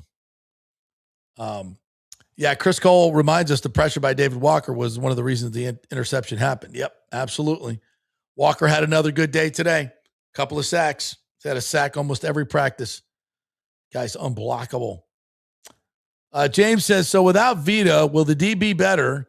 Maybe a little, but if he's not in the middle, can't see as healthy, he gets maybe double-digit sacks. And Bain can thrive as a rookie. Vita is the key to Bulls D. Yeah, I agree. 100%. All that.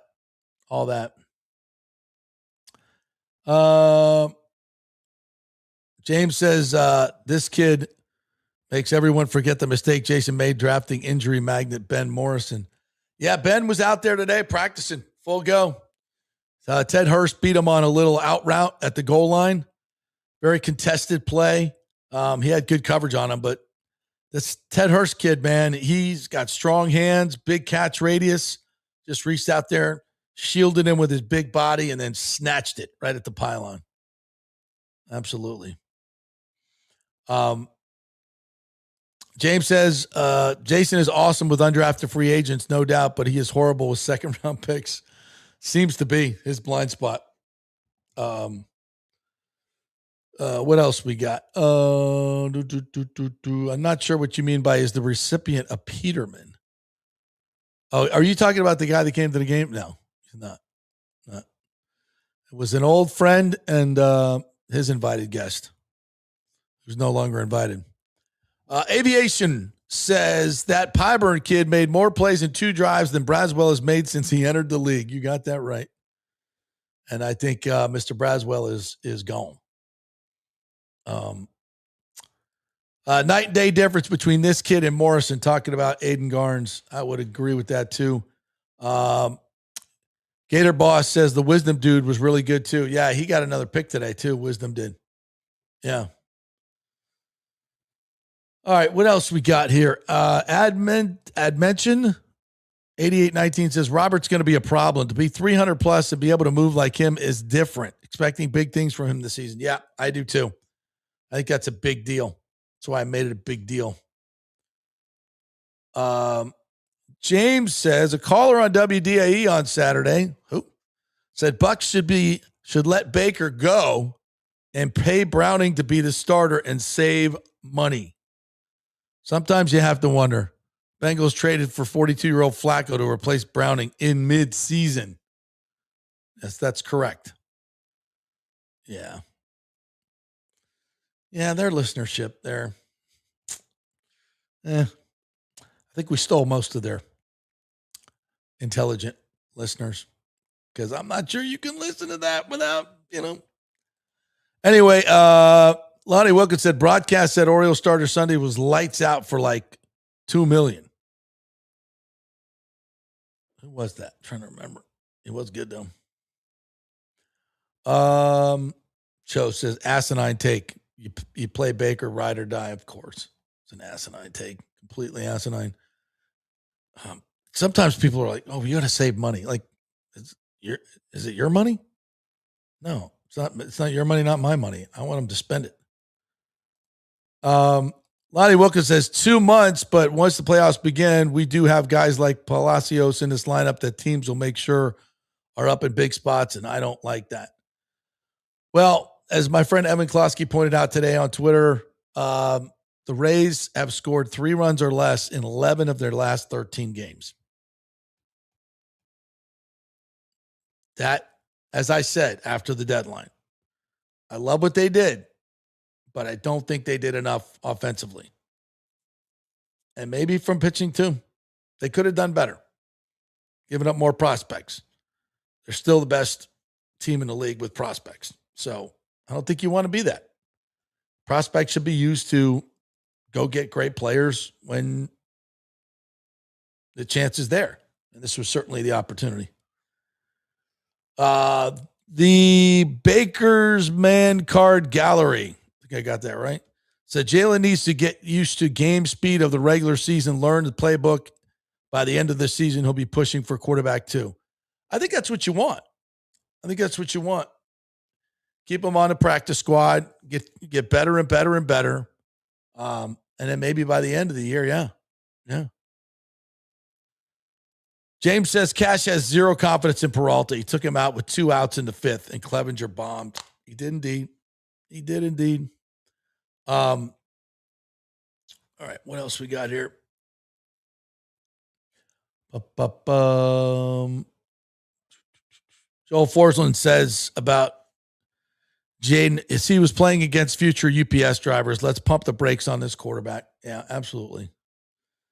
By the way, Baker will play this week against Kansas City. Baker and all the starters are going to play, according to Bowles today. Sorry, I buried that lead, but yeah. So that'll be good. I would like to see him play a little bit, get a couple series in at home. That's good. All right, we're going to take a break. We'll come back and get more of your questions. And I got some really good interviews that I have not shared with you. The Jack Pyburn stuff is really, really cool. So I want to get to that as well. So quick break. We will come back on the other side in a little over 3 minutes. Hey, Tampa Bay, it's time to get your AC unit ready for summer. And here at Third Generation Plumbing and Mechanical, we recommend getting ahead of the game, keeping your family cool before the hot summer months with one of our maintenance agreements in the hopes of avoiding the dreaded emergency service call. Our maintenance agreements include, we'll test the electrical components, check and tighten high and low voltage wire connections. We'll check the refrigerant for manufacturer's performance levels, test thermostats, calibrate if needed, clean the evaporator coil and condenser coil, and clear and treat the drain line and drain pans. Just call us at 813-961-8024 for the special rates, and a human will actually answer. 813-961-8024 or go to thirdgenerationplumbing.com. Hey, the Golden Diamond Source wants to be your family jeweler, so don't wait any longer to find that one-of-a-kind perfect engagement ring for that special someone in your life. At the Golden Diamond Source, they can design anything you want personally. The Golden Diamond Source can help you trade in your old broken jewelry and use it towards a new purchase as well. And with gold prices at record high, now is the best time to do it. They only sell natural diamonds at the Golden Diamond Source, so if it's a real love, it should be a real natural diamond. Don't start your relationship with a fake diamond. Bad idea. And with the Golden Diamond Source first-time buyer program, you can learn all about the 4 C's in all the different shapes and styles. And they are able to show you a huge selection of inventory to choose from. And don't forget, 0% financing for up to 5 years. If you finance $5,000, it's only $83 a month. Make sure it's a Golden Diamond Source diamond, 3800 Almerton Road, always online at goldendiamond.com. It's a love you give only at Golden Diamond Source. Hey, JP here for Genesis of Tampa and the Murphy Auto Group. I think the best way to experience a business is to use that business. And I just did at Genesis of Tampa. Just bought a GV70, a 2023, and it feels and drives all new. It's an absolutely fantastic car. The technology, the comfort, and the price, absolutely outstanding. Frankly, I never thought I could get into a car like this, but they made me a deal I could not refuse. And I also get the VIP service where you can just drive right up, their pit stop service. They'll top off all the fluids, make sure your air in your tires is good, new wipers if you want them. If you need extended service, they will come to you, bring you a courtesy car, and then bring your car back. What more do you want? The experience was just VIP all the way. And you can get that at Genesis of Tampa. And don't forget, you can get extended warranty, which I did. So I have worry-free miles up to 100,000, and all they do is just take it in. Actually, I don't have to take it in. They come to me. It's perfect. It's Genesis of Tampa right there, 801 East Bears Avenue, right off of 275. Go see them and tell them JP sent you. Ciao, Paolo Tini here, owner of Caffè Paradiso, voted number 3 People's Choice Award on Open Table. I want to thank all our loyal family of customers that have been enjoying our great traditional Italian dishes we make from scratch every day. It's a great family story we're proud of. Our family moved from Rimini, Italy in 1984. My dad, Caesar, started Donatello, and that's where I got the start in the restaurant business. I started Caffè Paradiso on South McDill in 1995, and we've been there ever since. From our traditional ossobuco, a veal slow roast for 4 hours, to our daily fresh catch, the Gruppo Paradiso, with a piccata sauce and lobster claw meat, homemade pasta like lasagna, farfalle salsicce salsiccia, which is a bow tie pasta homemade with fresh sausage. Hold on a minute, JP's favorite. I love it. So come and have a glass of wine with me on South McDill. Get a reservation on Open Table and see all our 5-star reviews. Ciao, see you soon at Paradiso. Let's go. Right now, back to the show on FanStream Sports. All right, welcome back to the JP Peterson Show here. Our last half hour here. We're going to get to some Bucs interviews, some cool stuff, and also get to your comments as well. I want to remind you that if you have any air conditioning issues, and man, has it been hot lately or what? The great folks at Third Generation Plumbing, they also do AC, got you covered with American Standard Heating and Cooling. That's your dynamic duo for all your HVAC needs. So go check them out at thirdgenerationplumbing.com. They got the maintenance special still going on, $169. Get you 2 visits where they'll come out, clean out your drain line, make sure your unit is working in peak condition, because in the summer you want your unit working in peak condition. It's American Standard Heating and Cooling and thirdgenerationplumbing.com. All right, let's get to a little bit more from Elijah Roberts. Told you about him earlier. He's came back to camp in OTAs at 315. He's down to 305 where he wants to play. That's about 25 pounds heavier than what he was last year. I remember he came from SMU, I believe it was, as an outside rusher. They moved him inside, kind of really didn't fit it like he would like last year. I think he was a bit frustrated.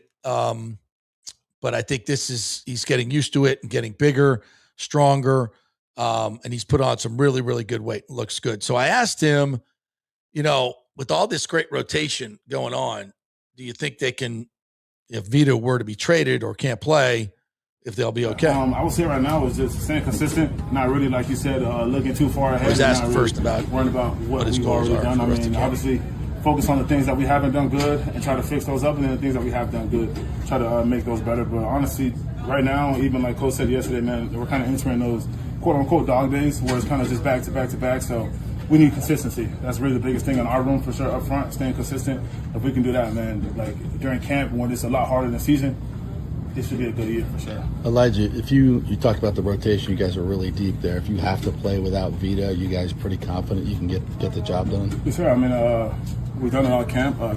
We've looked great. I mean, obviously having Vita out there is a lot different, but yeah. We honestly, we're so deep that anybody can not go for a practice, not go for a week, and I think there won't be as much drop off. Yeah, I mean, you look at that rotation they have now with Ashawn, Elijah, Cansey obviously is in the mix. They got Simmons, they got Jones. They got some big boys out there, and they're much bigger, faster, just more aggressive, more experienced than they've been.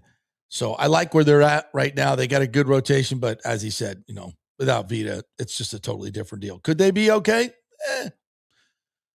I don't even want to contemplate that. Again, I think Vita was out there again today. He went up to New York with them. I think everybody's still playing nice. But again, the urgency won't hit probably until after the Chiefs game. Then maybe they'll start to get a little bit more urgent.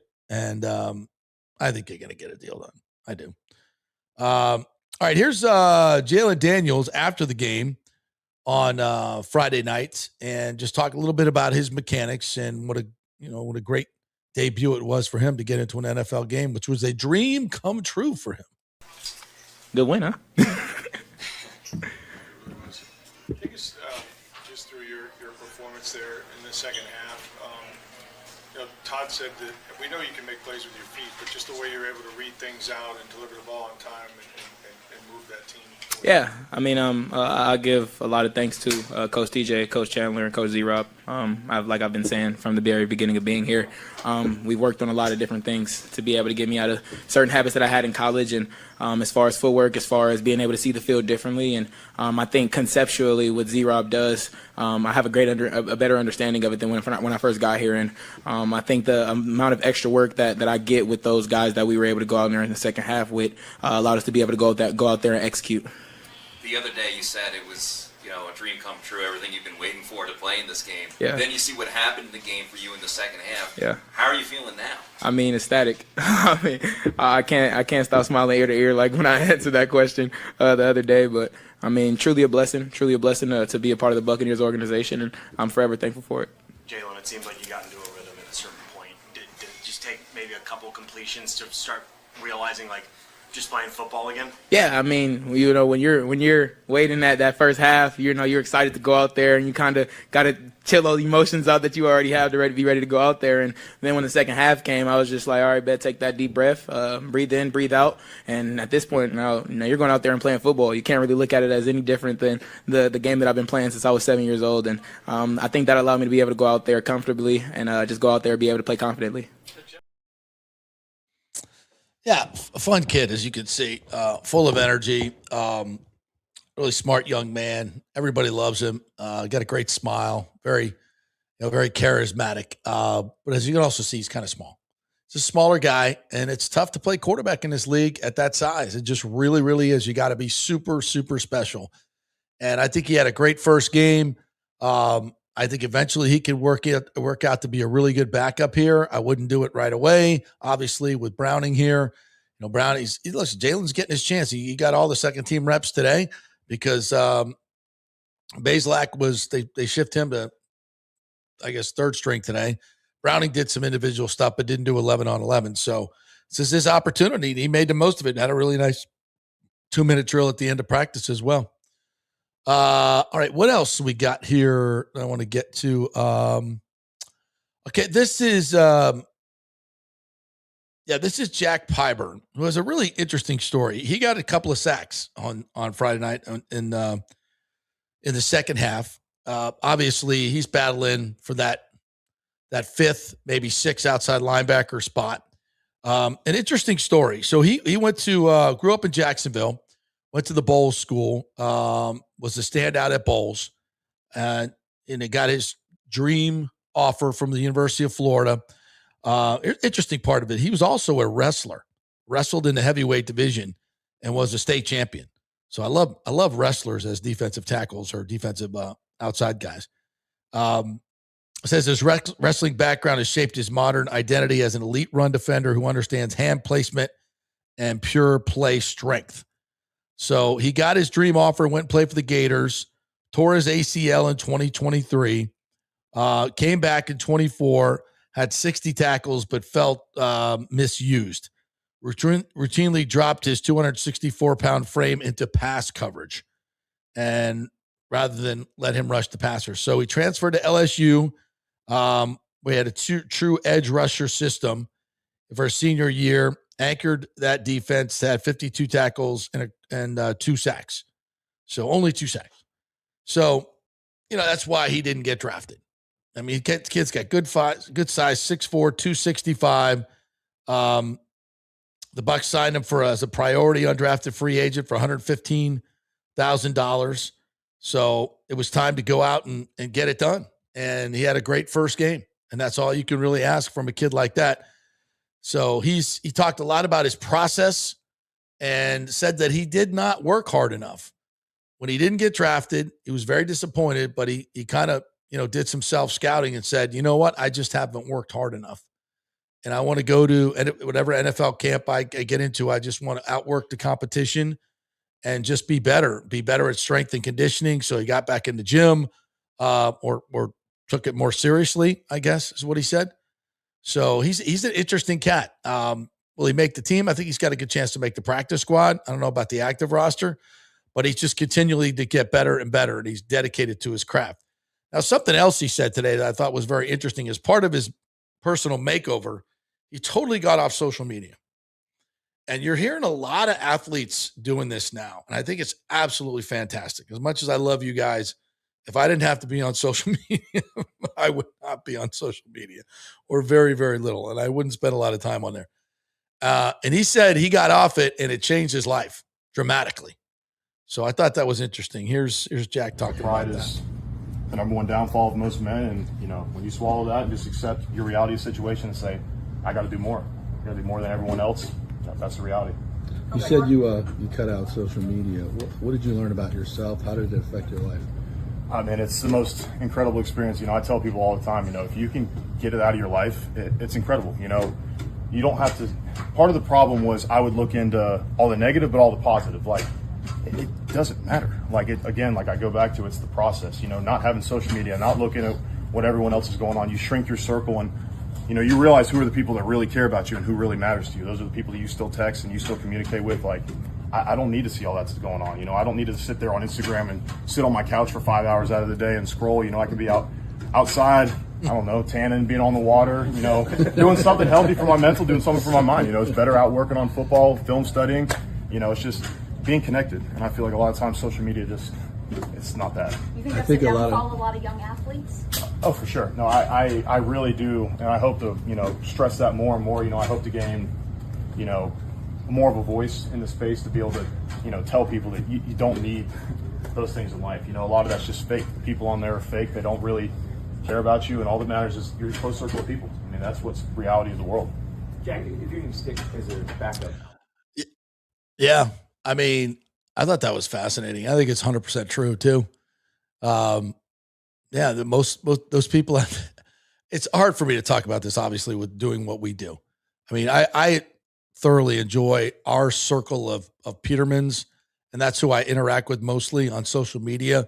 When the trolls pop up, I usually block them. I just don't deal with that negativity. It's not good going into your brain. It does absolutely nothing positive for you in your life. When you know those people, they're just negative about everything. They'll blast you, and then you go on their profile, and just their entire feed is nothing but vitriol. Get those people out of your life. Get them out. Do you think you're going to change their mind? You're not. Just block them. Get them out of your mind. Just get them out of your life. Yeah. So, and I think for a football player, celebrity, I understand some of that is part of your job, like it is mine. But if I was a player, I would never be on social media. Never.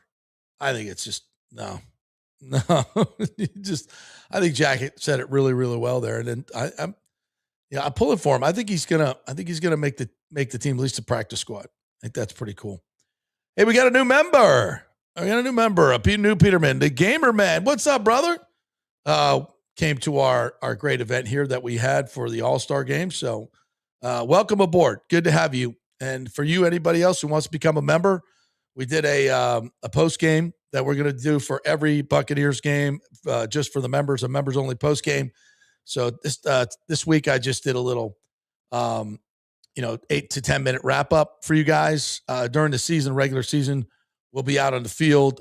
Peter Blake and I will be doing a post game show. I'm going to do like 10 to 15 minutes before we do that one, and just for you guys and any questions you might have. So we'll look into your YouTube membership box and check that out.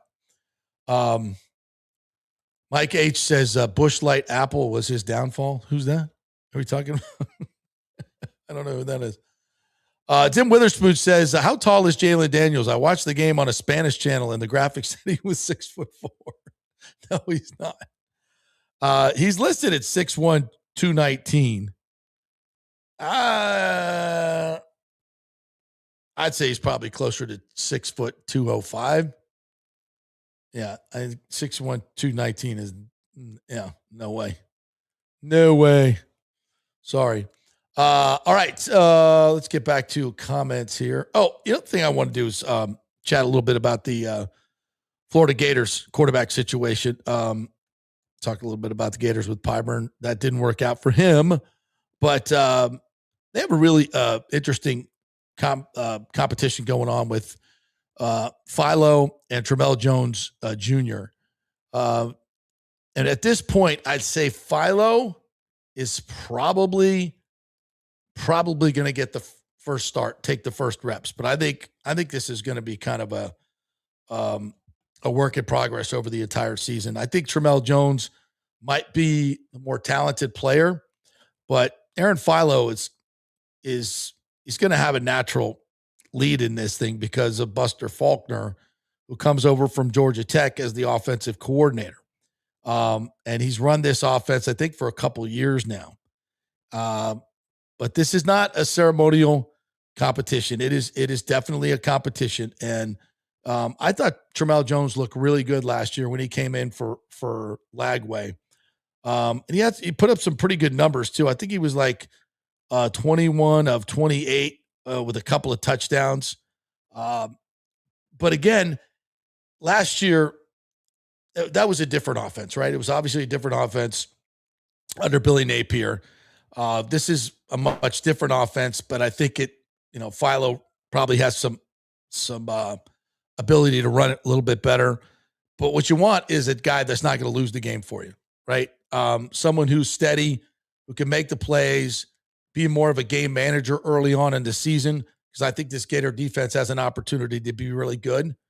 But yeah, last year, Tramell Jones was 21 to 35, 191 yards and 2 touchdowns. But I thought he played with great poise when he came in. So I'm interested to see how that works out. Now, I think from fall camp, what we've seen is they've been kind of going back and forth on reps.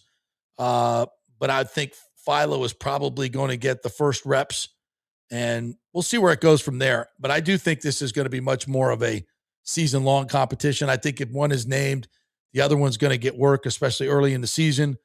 And I think it's those game reps that are going to tell Sumrall who his guy is. So I think it doesn't matter who starts the first game. I think it matters more who plays well early on in the season.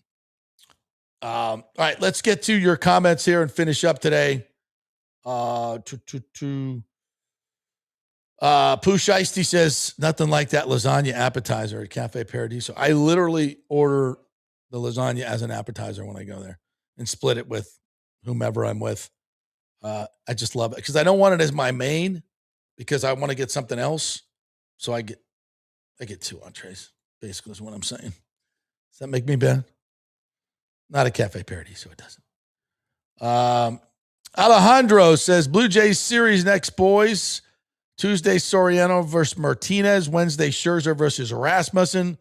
Thursday, Bieber versus Seymour. Let's go out and beat them and get back on track and get to see the Hall of Famer. Yeah, don't forget, Sugar Shane tonight, 6:05. Special start time for the Rays. Starting early tonight, 6:05. Sugar Shane back on the hill. That'll be a key start. Yeah. Joel Forsland says, quit banging on Freddie. Peralta will be just fine. Taking umbrage with you, Douglas. Lonnie Wilkins says, saw reports the Sunburst jersey is out after 2026. Yes. And the road gray Tampa Bay gradient jersey is in with the Devil Rays gradient, like the OG road uniforms. Love it. Love it. It's ownership group hitting all the right notes, boys and girls. All the right notes. St. Pete Pat says, Screwball was never coming to the Rays. He wanted to go to the Dodgers from what I heard. And Major League Baseball wanted him to go to the Dodgers too. I think that's pretty clear.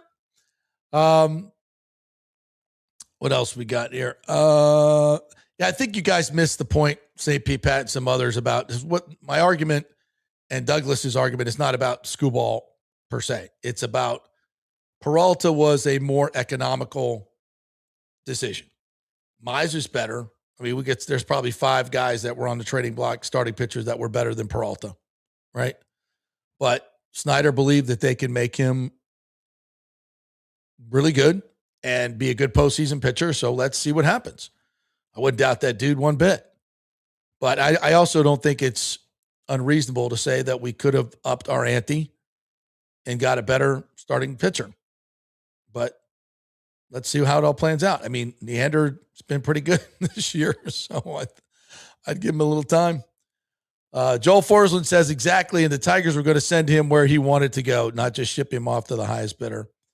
Yeah, again, it's more about what the Rays did, not where Screwball went. Michael LaRue said, why would you vote no on the stadium if it's going to pass anyway? Every political opponent will hold that against you in future elections. Yes, and that's where we're at, which is beautiful, right? Once you get past that part of it, the deal gets done. Yeah, Joel Forsland points out the Orioles would be a second-place team in the other 2 AL divisions. That's right. And he also puts it on Matt's yesterday, then Clevenger. Nobody in the bullpen was good. Let's just blame the bullpen.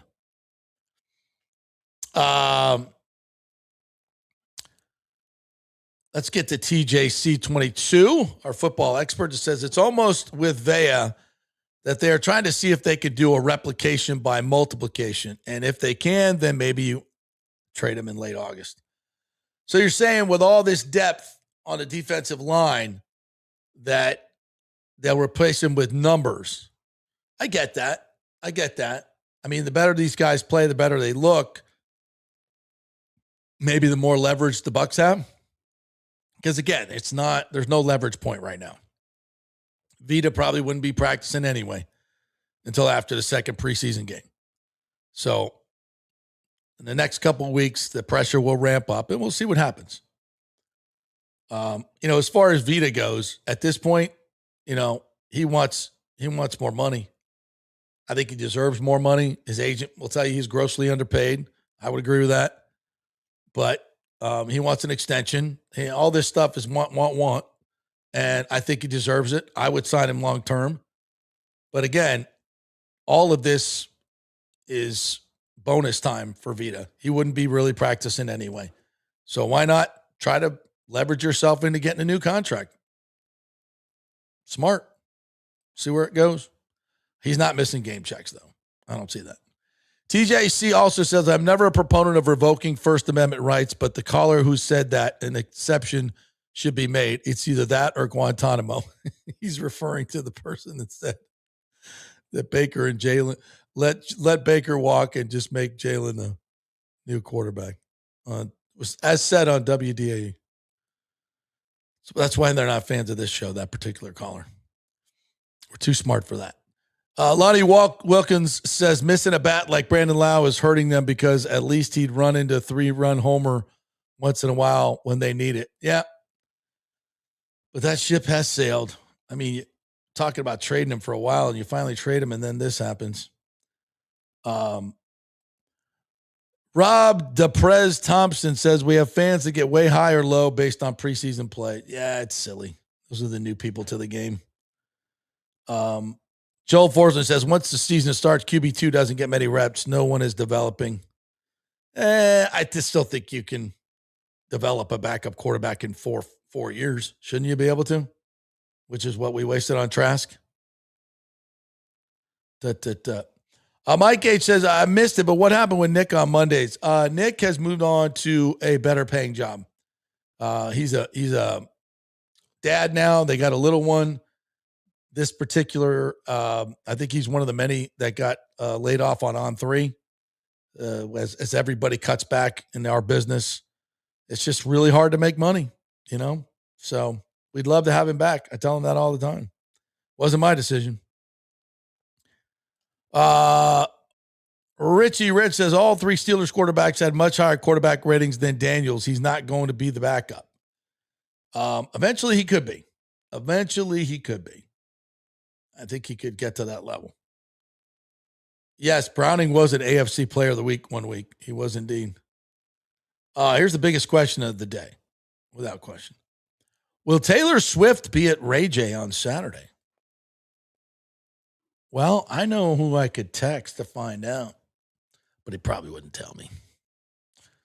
I'd have to bribe him with some Riveters chicken wings. That might work. Get it out of him. Rick said, Mike, he's working for someone else now. Plus his Busch Light Apple obsession can't be supported. Oh, that's you're talking about, Nicky. Yeah. He is doing some work for Pewter Report. Yes, he is. Michael LaRue said JP will be wearing his Swiftie shirt.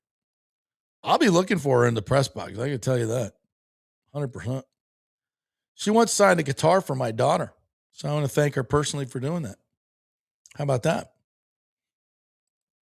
Michael LaRue says the new Bucs radio play-by-play guy was good. Who's the new Bucs sideline guy? I didn't hear him at all. I don't know if they've hired one yet. Well, in fact, I know they haven't. I don't know who did it this week. I heard him. He was good.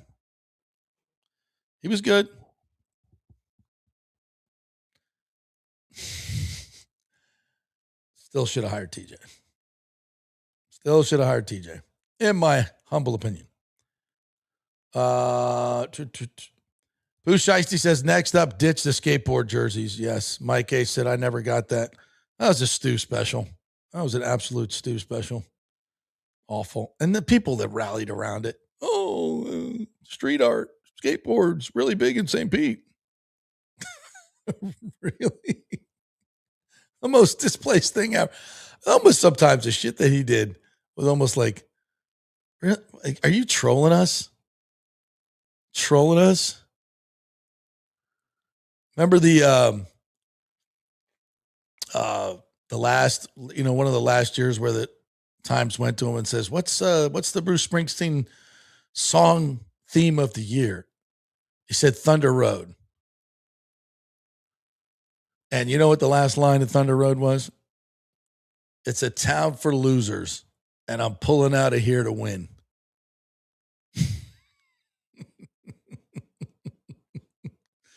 Trolling the entire Tampa Bay area. Yeah. Anyway, Michael LaRue says Bowles and Buka week to week. Not sure if it's available for week 1. Yeah. So when asked about Buka, he said day to day and week to week. So Buka has a toe sprain. Has not been called turf toe yet, but he did seek another opinion, I believe, and he's going to be out a bit. I don't think I shouldn't say it. We don't know. Those are the type of injuries that could affect the whole season. You just don't know. That's no good.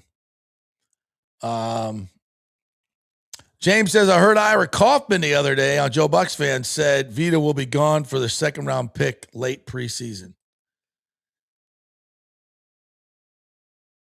I'm going to disagree with my good friend. And I think if they did that, that would be really dumb. Really dumb.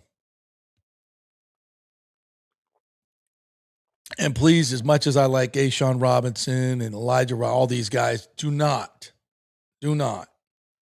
try and sell me that we have enough depth and we'll be fine. You're not better without Vita Vea. And a second-round pick ain't going to bring anybody in here. Second-round pick.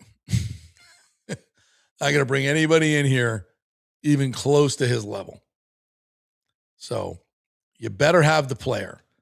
And as far as I'm concerned, if Vita wants to play hardball and miss game checks, let's see how far he's willing to go. Let's see. I'll play that game. So when he leaves in free agency, you're going to get a compensatory pick anyway. So, yeah. And then he can't even, if he sits out 10 games, he's right back where he started. He's not missing game checks. If you trade him, you're capitulating. No, I wouldn't do it. Mike H says, why would MLB want the Dodgers to be a super team? It just fuels the reason for a work stoppage and rethink the salary cap so we don't have a Goliath. No, they wanted the Dodgers to put together a super team because they can afford it. So all the fans would go, we got to stop this and get a salary cap. We can't have the Dodgers getting all the good players. So it's the owners in MLB who want, like they're already running that spot against the players. So, yeah, that's how that works. All right, guys, that'll do it for today. Don't forget, we have early Rays baseball tonight, 6:05. 6:05. So, sure you plan accordingly to support your Rays. Get on out. Go out to the Trop. What a fabulous, fabulous day I had there on Saturday. It's a whole new vibe. If you've been there before and you didn't like it, go do it again. Go do it again. You're going to just give it another try. Really, really good vibe in that place. Much different than it's ever been. All right, we will be back tomorrow, same time, Tuesday, Wednesday, Thursday. We'll be out at Bucs practice in the morning, and then we'll be here from noon to 2 o'clock. Friday, we go back to the regular time, and then Saturday, of course, we have Bucs and Chiefs. Bucs starters are going to play, including Baker Mayfield, and I think we'll see some of the Chiefs starters as well. Not sure if Mahomes will, coming off the ACL, probably not, but I think we'll see a lot of their starters. So. Have a great day, everybody. We will see you tomorrow. Oh, by the way, Big O shows Tuesday and Friday this week. Tuesday and Friday.